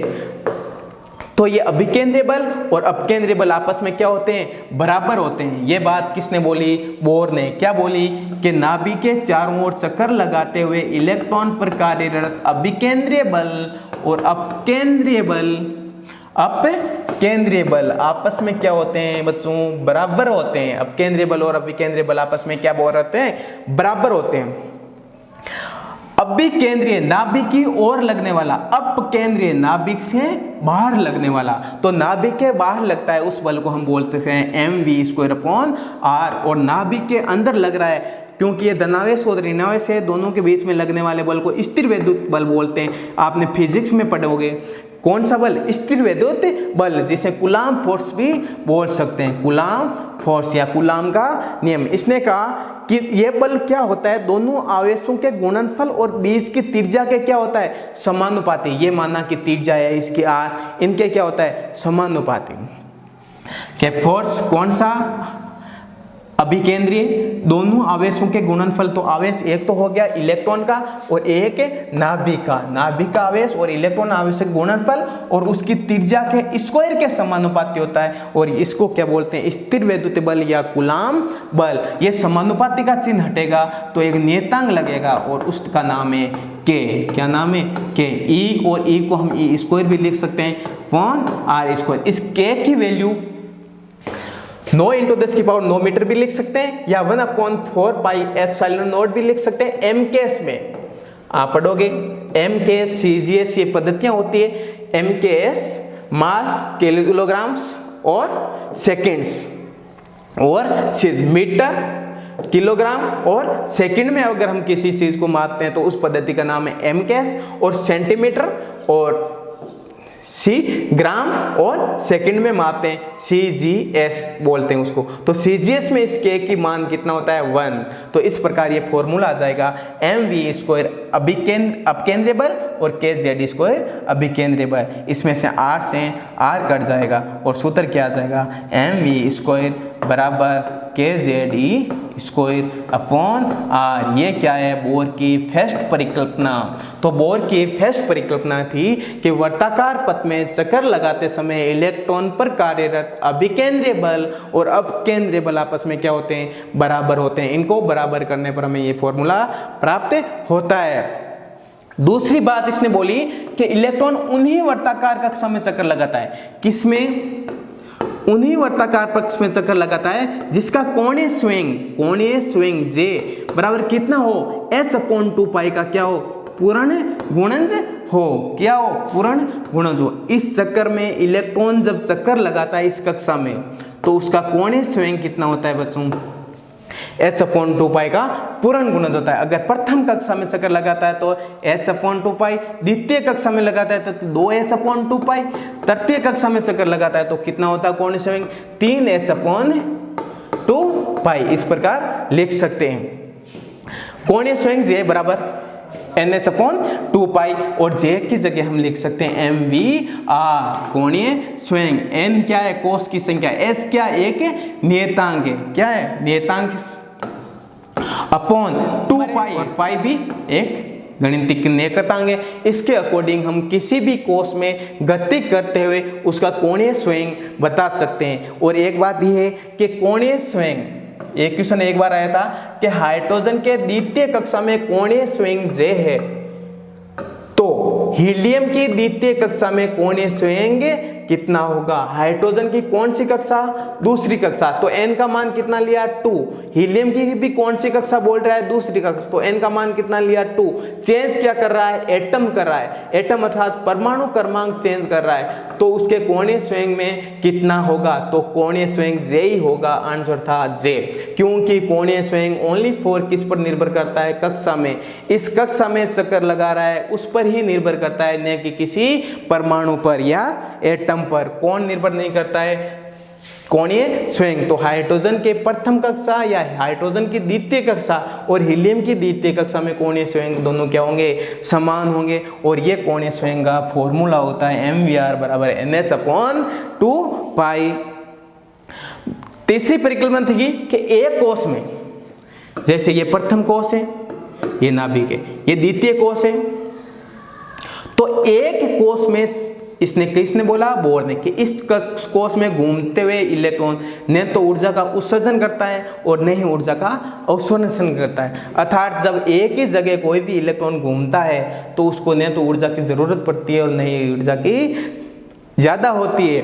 लेकिन जब एक कोष से दूसरे कोष में या दूसरे कोष में प्रथम कोष में आता है तो ऊर्जा का अवशोषण और उत्सर्जन करता है। देखो ये क्या कर रहा है, प्रथम कोष से कौन से कोष में जा रहा है, द्वितीय कोष में, तो कम से हाई ऊर्जा स्तर पर जा रहा है तो इसको ऊर्जा की क्या करेगी, जरूरत पड़ेगी, इसलिए ये ऊर्जा क्या करेगा, अवशोषित करेगा। क्या करेगा, अवशोषित। कब करेगा, जब लो ऊर्जा स्तर से हाई ऊर्जा स्तर में जाता है। जब हाई ऊर्जा स्तर से लो ऊर्जा स्तर में जाता है तो क्या करेगा, उत्सर्जन करेगा। लेकिन एक ही कोष में चक्कर लगाता हुआ कोई भी इलेक्ट्रॉन ऊर्जा का उत्सर्जन या अवशोषण नहीं करता है। एक ही कोष में चक्कर लगाता हुआ इलेक्ट्रॉन, कौन, इलेक्ट्रॉन ऊर्जा का उत्सर्जन या अवशोषण नहीं करता है। लेकिन एक कोष से दूसरे कोष और दूसरे कोष से प्रथम कोष या तीसरे कोष में जाने पर ऊर्जाओं का अंतर, इन दोनों के बीच में जितना ऊर्जा का अंतर होगा ना उतनी ऊर्जा इसको लेनी पड़ेगी या देनी पड़ेगी। जैसे कोई भी इलेक्ट्रॉन प्रथम कक्षा में घूम रहा है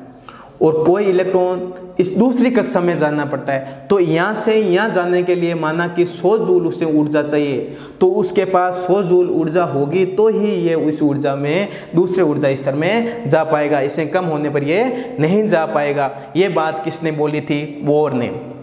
और वो ऊर्जा उत्सर्जन या अवशोषण दोनों ऊर्जाओं के अंतर के बराबर होता है और इसका फॉर्मूला होगा डेल्टा ई बराबर ई फाइनल माइनस ई इनिशियल। यहाँ पर फाइनल अगर 1 से 2 जा रहा है तो आएगा पॉजिटिव और 2 से 1 आया तो जाएगा नेगेटिव। पॉजिटिव आता है तो ऊर्जा लेनी पड़ेगी और इसलिए इसे बोलते हैं ऊष्मा शोषी प्रक्रम। कौन सा, ऊष्मा लेनी, अवशोषित, जरूरत पड़ती है, आवश्यकता पड़ती है और ऊर्जा निकल रही है तो यह क्या कर रहा है, उत्सर्जन कर रहा है, उत्सर्जन करता है और इसलिए इसे क्या बोलते हैं, ऊष्मा क्षेपी। अर्थात माइनस ऊर्जा निकालता है तो उत्सर्जन और ऊर्जा लेता है तो उसको हम क्या बोल सकते हैं, अवशोषण। ऊर्जा लेता है तो उसको हम क्या बोलते हैं, अवशोषण, और ऊर्जा निकालता है तो उसको हम क्या बोल सकते हैं, उत्सर्जन। लेनी पड़ेगी तो उससे क्या बोलेंगे, अवशोषण। अवशोषण कब अवशोषण होता है, जब निम्न ऊर्जा स्तर से उच्च ऊर्जा स्तर में जाता है। उत्सर्जन कब होता है, जब उच्च ऊर्जा स्तर से निम्न ऊर्जा स्तर में आता है। ये बात किसने बोली थी, बोर ने। इसके कुछ अनुप्रयोग है बोर के, तीनों परिकल्पनाएं। कौन कौन सी परिकल्पनाएं, एक ने इसने बताया कि नाभिक के चारों ओर इलेक्ट्रॉन चक्कर लगाते समय, चक्कर लगाता है किसके चारों ओर, नाभिक के चारों ओर, तो इस पर कार्यरत कौन, इलेक्ट्रॉन पर कार्यरत अपिकेंद्रीय बल और अभिकेंद्रीय बल दोनों आपस में क्या होते हैं, बराबर होते हैं। अभिकेंद्रीय बल ऊपर की ओर लगने वाला और अभिकेंद्रीय बल नीचे की ओर लगने वाला बल आपस में कैसे होते हैं, बराबर।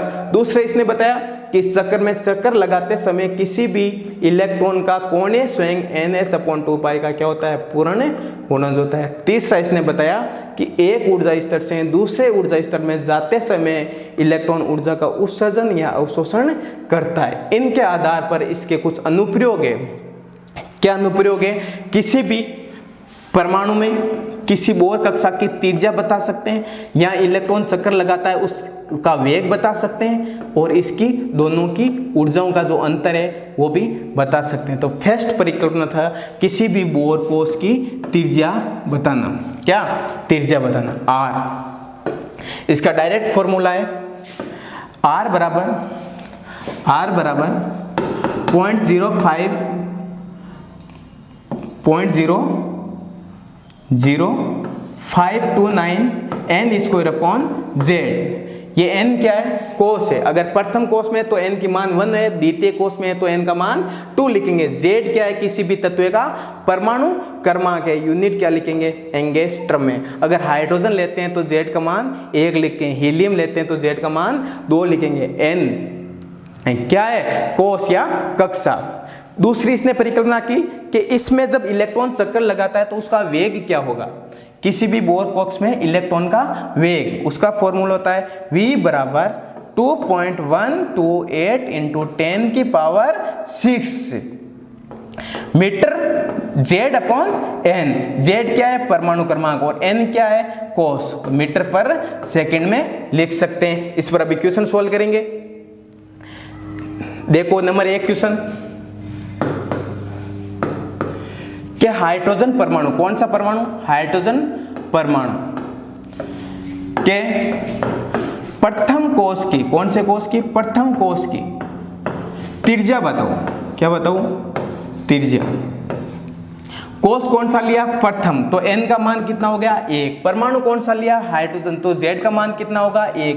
त्रिज्या बताना है, तो त्रिज्या का सूत्र आपने अभी देखा था, r बराबर 0.529 into n square by z angstrom में।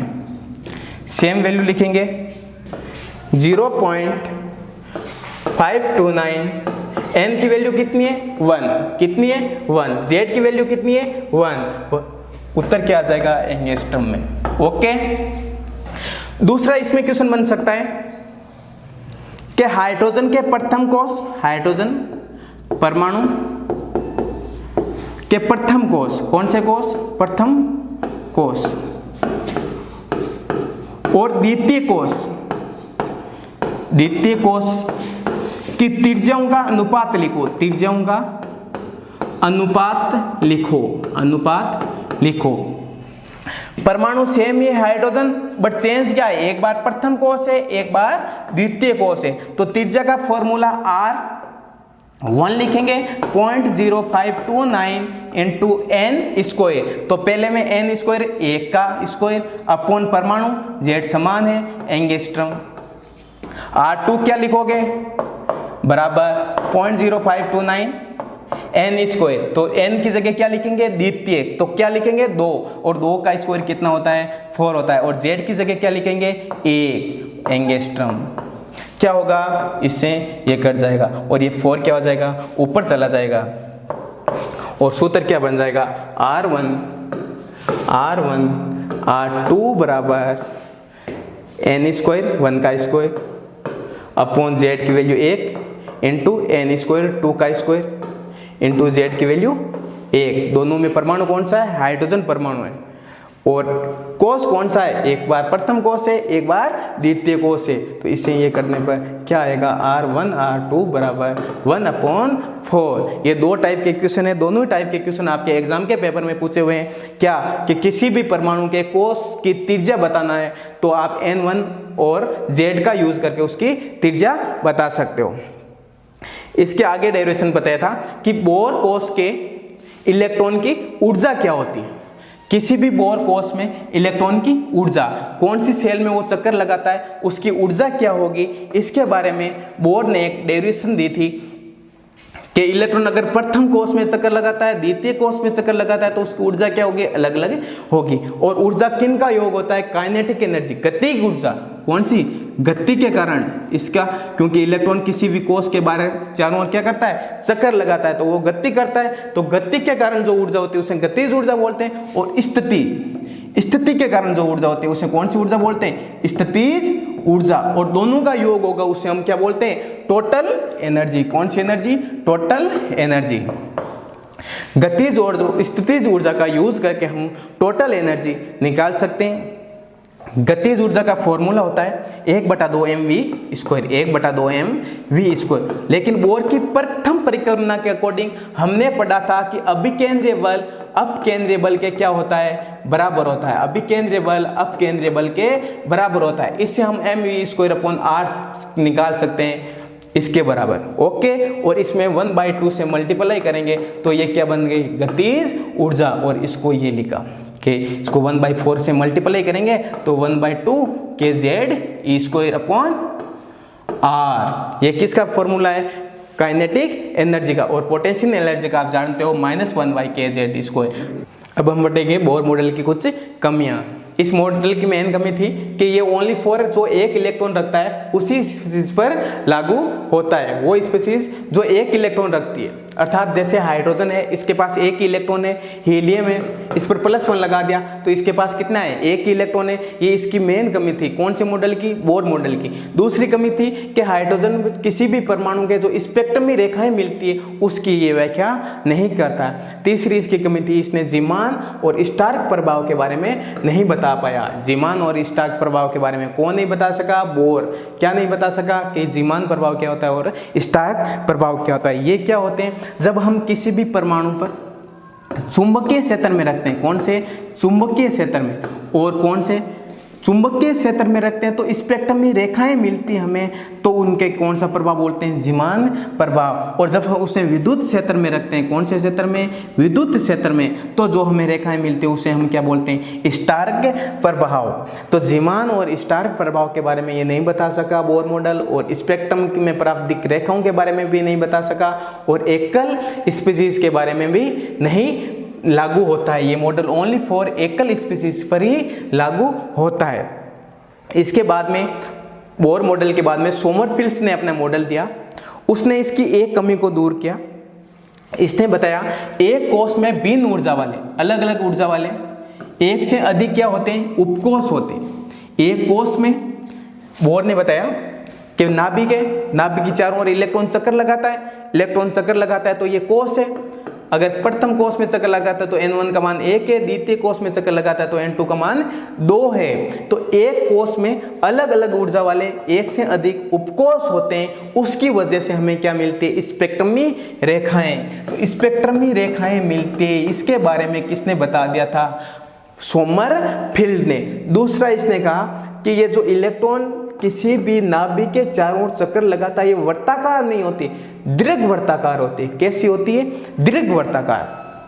दीर्घ वर्ताकार का मीनिंग है इसकी त्रिज्या और कोण सब चेंज हो रहा है, त्रिज्या और कोण सब चेंज हो रहा है। इसकी त्रिज्या यहाँ ज्यादा है, यहाँ कम है, यहाँ बहुत कम हो गई, यहाँ फिर ज्यादा हो रही है, ज्यादा हो रही है, ज्यादा हो रही है, और एंगल भी चेंज हो रहा है। ये बात किसने बोली थी, सोमरफेल्ड से। दो बोला था, एक ने बताया कि एक कोष में भिन्न ऊर्जा वाले एक से अधिक क्या होते हैं, उपकोष होते हैं। क्या होते हैं, उपकोष होते हैं। उसे क्या बोलते हैं, इलेक्ट्रॉन के उपकोष पाए जाते हैं, जिसकी वजह से हमें स्पेक्ट्रमी रेखाएं मिलती है। दूसरा पॉइंट बोला था, इलेक्ट्रॉन दीर्घ वर्ताकार कक्षा में चक्कर लगाता है। कौन से कक्ष में, दीर्घ वर्ताकार, वर्ताकार नहीं होती है, दीर्घ वर्ताकार होती है। ये बात किसने बोली, सोमरफेल्ड ने। इसकी कमियां रहेगी, यह भी एकल इलेक्ट्रॉन स्पीशीज पर लागू होता है। जिसके पास एक इलेक्ट्रॉन है उन्हीं पर ही लागू हो सकता है, जिसके पास एक से ज्यादा इलेक्ट्रॉन है उन पर लागू नहीं होता है। कौन सा मॉडल, सोमरफेल्ड मॉडल। और बोर मॉडल की भी यही कमियां थी, और ये प्रभाव भी जीमान और स्टार्क के बारे में नहीं बता सका, जीमान प्रभाव और स्टार्क के बारे में नहीं समझा सका। कौन, सोमरफेल्ड का मॉडल। अब आते हैं क्वांटम यांत्रिकी। क्वांटम यांत्रिकी इस सिद्धांत पर कार्य करती है कि किसी भी परमाणु या कण की दो प्रकृति होती है। कौन कौन सी, तरंग प्रकृति और कण प्रकृति। कौन सी प्रकृति, तरंग प्रकृति और कण प्रकृति। रदरफोर्ड ने बताया कि जो ऊर्जा का उत्सर्जन होता है या अवशोषण होता है वो ऊर्जा के छोटे छोटे पैकेटों के रूप में होता है। कैसे होता है, ऊर्जा के छोटे छोटे पैकेटों के रूप में।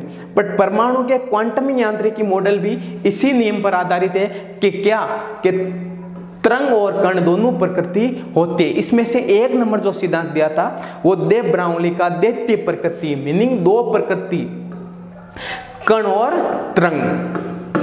इसने कहा कि इसके अनुसार प्रत्येक गतिशील जो गति करता है नाभिक के चारों ओर, या दूसरे भी कण, गतिशील कण के सूक्ष्म कण, तरंग और कण दोनों प्रकृतियां संबंधित होती है। किसी भी गतिशील सूक्ष्म कण से तरंग और कण दोनों प्रकृतियां संबंधित होती है। ये बात किसने बोली थी, दे ब्रोंगली। क्या बोला था कि गतिशील कण की तरंग और कण दोनों प्रकृतियां हो सकती है। दे ब्रोंगली आइंस्टीन के समीकरण, आइंस्टीन का समीकरण दिया था ऊर्जा का। किसका, ऊर्जा का, कि ऊर्जा E बराबर mc, इसको ही होती है। और प्लांक समीकरण, प्लांक ने समीकरण दिया था E बराबर h न्यू।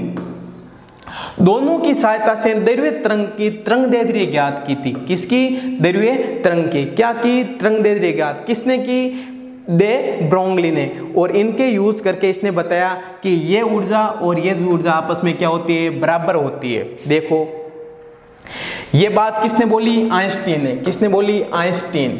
आइंस्टीन नाम के वैज्ञानिक ने बोला कि E बराबर mc। और ये बात बोली प्लांक। किसने, प्लांक ने।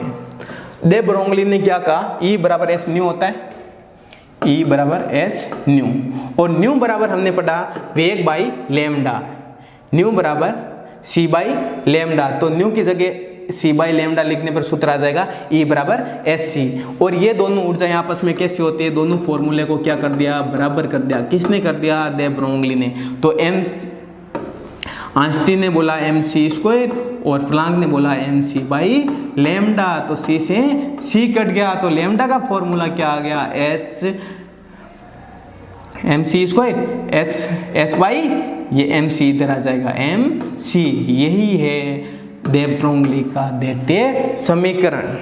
ई लेमडा बराबर एच अपॉन एम सी। अगर पार्टिकल छोटा है, यहाँ पे सी प्रकाश का वेग है, प्रकाश का वेग कितना होता है 3 × 10⁸ मीटर पर सेकेंड से।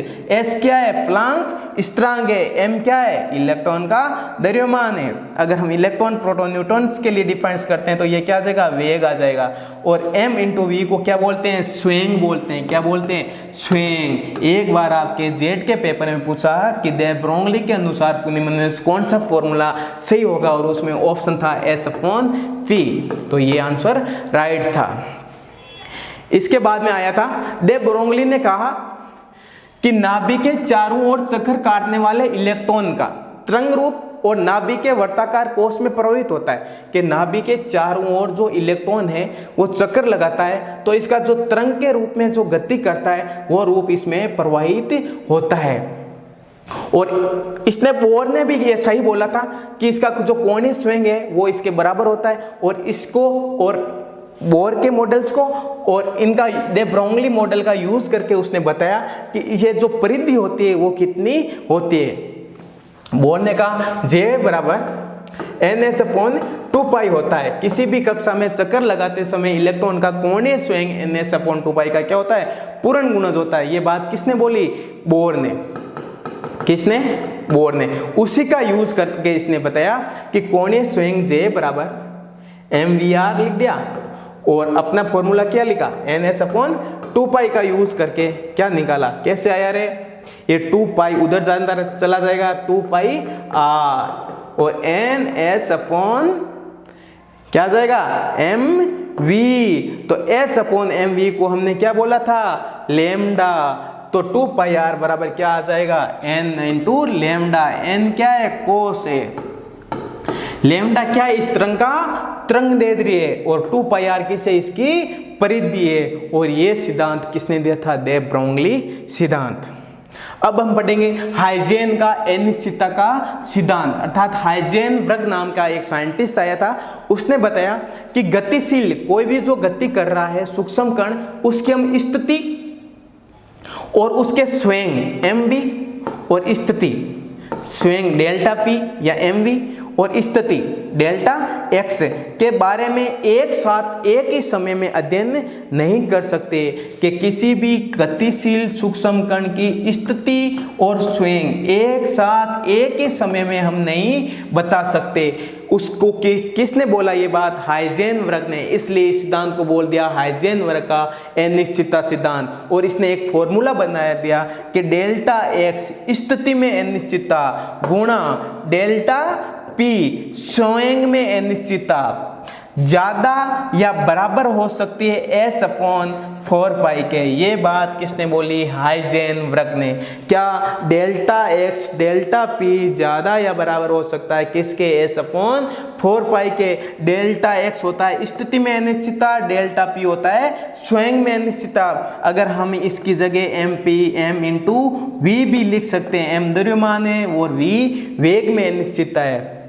ओके, हाइजेनबर्ग ने क्या बताया कि एक ही गतिशील कण की, किसी भी गतिशील सूक्ष्म कण की स्थिति डेल्टा x और स्वेग डेल्टा p का एक साथ एक ही समय में पूर्ण यथार्थ ज्ञात नहीं कर सकते। और ये सिद्धांत केवल और केवल कब लगता है, सूक्ष्म कणों पर लगता है। और इसका फॉर्मूला ये एग्जैक्ट सेम आपके जेट के पेपर में पूछा कि हाइजेनबर्ग के अनिश्चितता का सिद्धांत का फॉर्मूला होगा। तो इसकी डेल्टा x और डेल्टा p ज्यादा या कम h अपॉन 4 भी लिख सकते हैं। डेल्टा p की जगह m इंटू वी लिखेंगे तो ये फॉर्मूला बन जाएगा delta x dot m delta v ज्यादा या कम h अपॉन 4। ये बात किसने बोली, हाइजेनबर्ग ने। ओके, इस प्रकार ये टॉपिक हमारा आज का पूरा होता है। इस टॉपिक्स में हमने पढ़ा था परमाणु तथा परमाणु की संरचना। सबसे पहले परमाणु के बारे में मैत्री कर्नाड ने बताया था, उसके बाद में डाल्टन का सिद्धांत आया, इसके बाद में परमाणु के हमने मॉडल्स पढ़े थे, जिसमें एक नंबर मॉडल था थॉमसन मॉडल। थॉमसन मॉडल, इससे ओनली फॉर एक ही क्वेश्चन आया। इसने बताया कि धनावेश और ऋणावेश दोनों आपस में क्या होते हैं, बराबर, अर्थात परमाणु कैसा होता है, उदासीन। ये बात किसने बोली थी, थॉमसन ने। दूसरा मॉडल आया था रेदरफोर्ड का मॉडल, रेदरफोर्ड का मॉडल। इसने बताया पहले से एक ये एलिमेंट यूज किया था, कौन सा तत्व यूज किया, Au अर्थात सोना। दूसरा एल्फा कण का यूज किया था, एल्फा कण पर आवेश कैसा होता है, +2, और मास कितना होता है 4, चार्ज कितना, परमाणु क्रमांक कितना होता है 2। इसका यूज करके इसने परमाणु के नाभिक के बारे में बताया था। रेदरफोर्ड ने नाभिक की खोज की, कौन से तत्व यूज लिए, इससे आगे क्वेश्चन नहीं आता है। तीसरा वैज्ञानिक आता है बोर। इसने 3 परिकल्पनाएं दी थी। एक बताया था किसी भी इलेक्ट्रॉन के चारों ओर चक्कर, नाभिक के चारों ओर चक्कर लगाते समय इलेक्ट्रॉन पर कार्यरत अभिकेंद्रीय बल और अपकेंद्रीय बल आपस में क्या होते हैं, बराबर होते हैं। दूसरा बताया इस पर कक्षा में कोणीय स्वयं क्या होता है, नियत रहता है, और वो NH/4y का पूर्ण गुणज होता है। तीसरा बताया कि ऊर्जा के अंतर के बराबर ऊर्जा अवशोषित या उत्सर्जित करता है। इन परिकल्पनाओं के आधार पर हमने 3 अनुप्रयोग पढ़े थे। क्या उन कौन से, किसी भी परमाणु के त्रिज्या बता सकते हैं 0.29 × n²/z² एंगस्ट्रम में, और हम किसी भी परमाणु का वेग भी बता सकते हैं, v = 2.188 × 10⁻⁶ z/n, और ऊर्जा भी बता सकते हैं -13.6 z²/n² इलेक्ट्रॉन वोल्ट पर एटम में। इसके बाद में हमने पढ़े थे सोमरफेल्ड का मॉडल। उसने बोर मॉडल में कुछ सुधार किया था और कोश में उपकोश के बारे में बताया। इसके बाद में हम पढ़ेंगे तरंग यांत्रिकी मॉडल, और जिसमें बताया गया क्या, तरंग यांत्रिकी मॉडल में बताया कि परमाणु की कौन सी प्रकृति होती है, दैत्य प्रकृति। कैसी प्रकृति होती है, दैत्य प्रकृति, अर्थात तरंग और कण दोनों में प्रकार में गति कर सकता है। और इसमें 2 सिद्धांत है, हाइजेनबर्ग का अनिश्चितता का सिद्धांत और हाइजेनबर्ग का अनिश्चितता का सिद्धांत और डी ब्रोगली का तरंग सिद्धांत। दोनों सिद्धांत के अनुसार हम किसी भी तरंग का तरंग दैर्ध्य और अनिश्चितता, वेग में अनिश्चितता और स्वयं में अनिश्चितता का सूत्र पढ़े थे। इसके साथ ये चैप्टर का एक टॉपिक कम समाप्त होता है।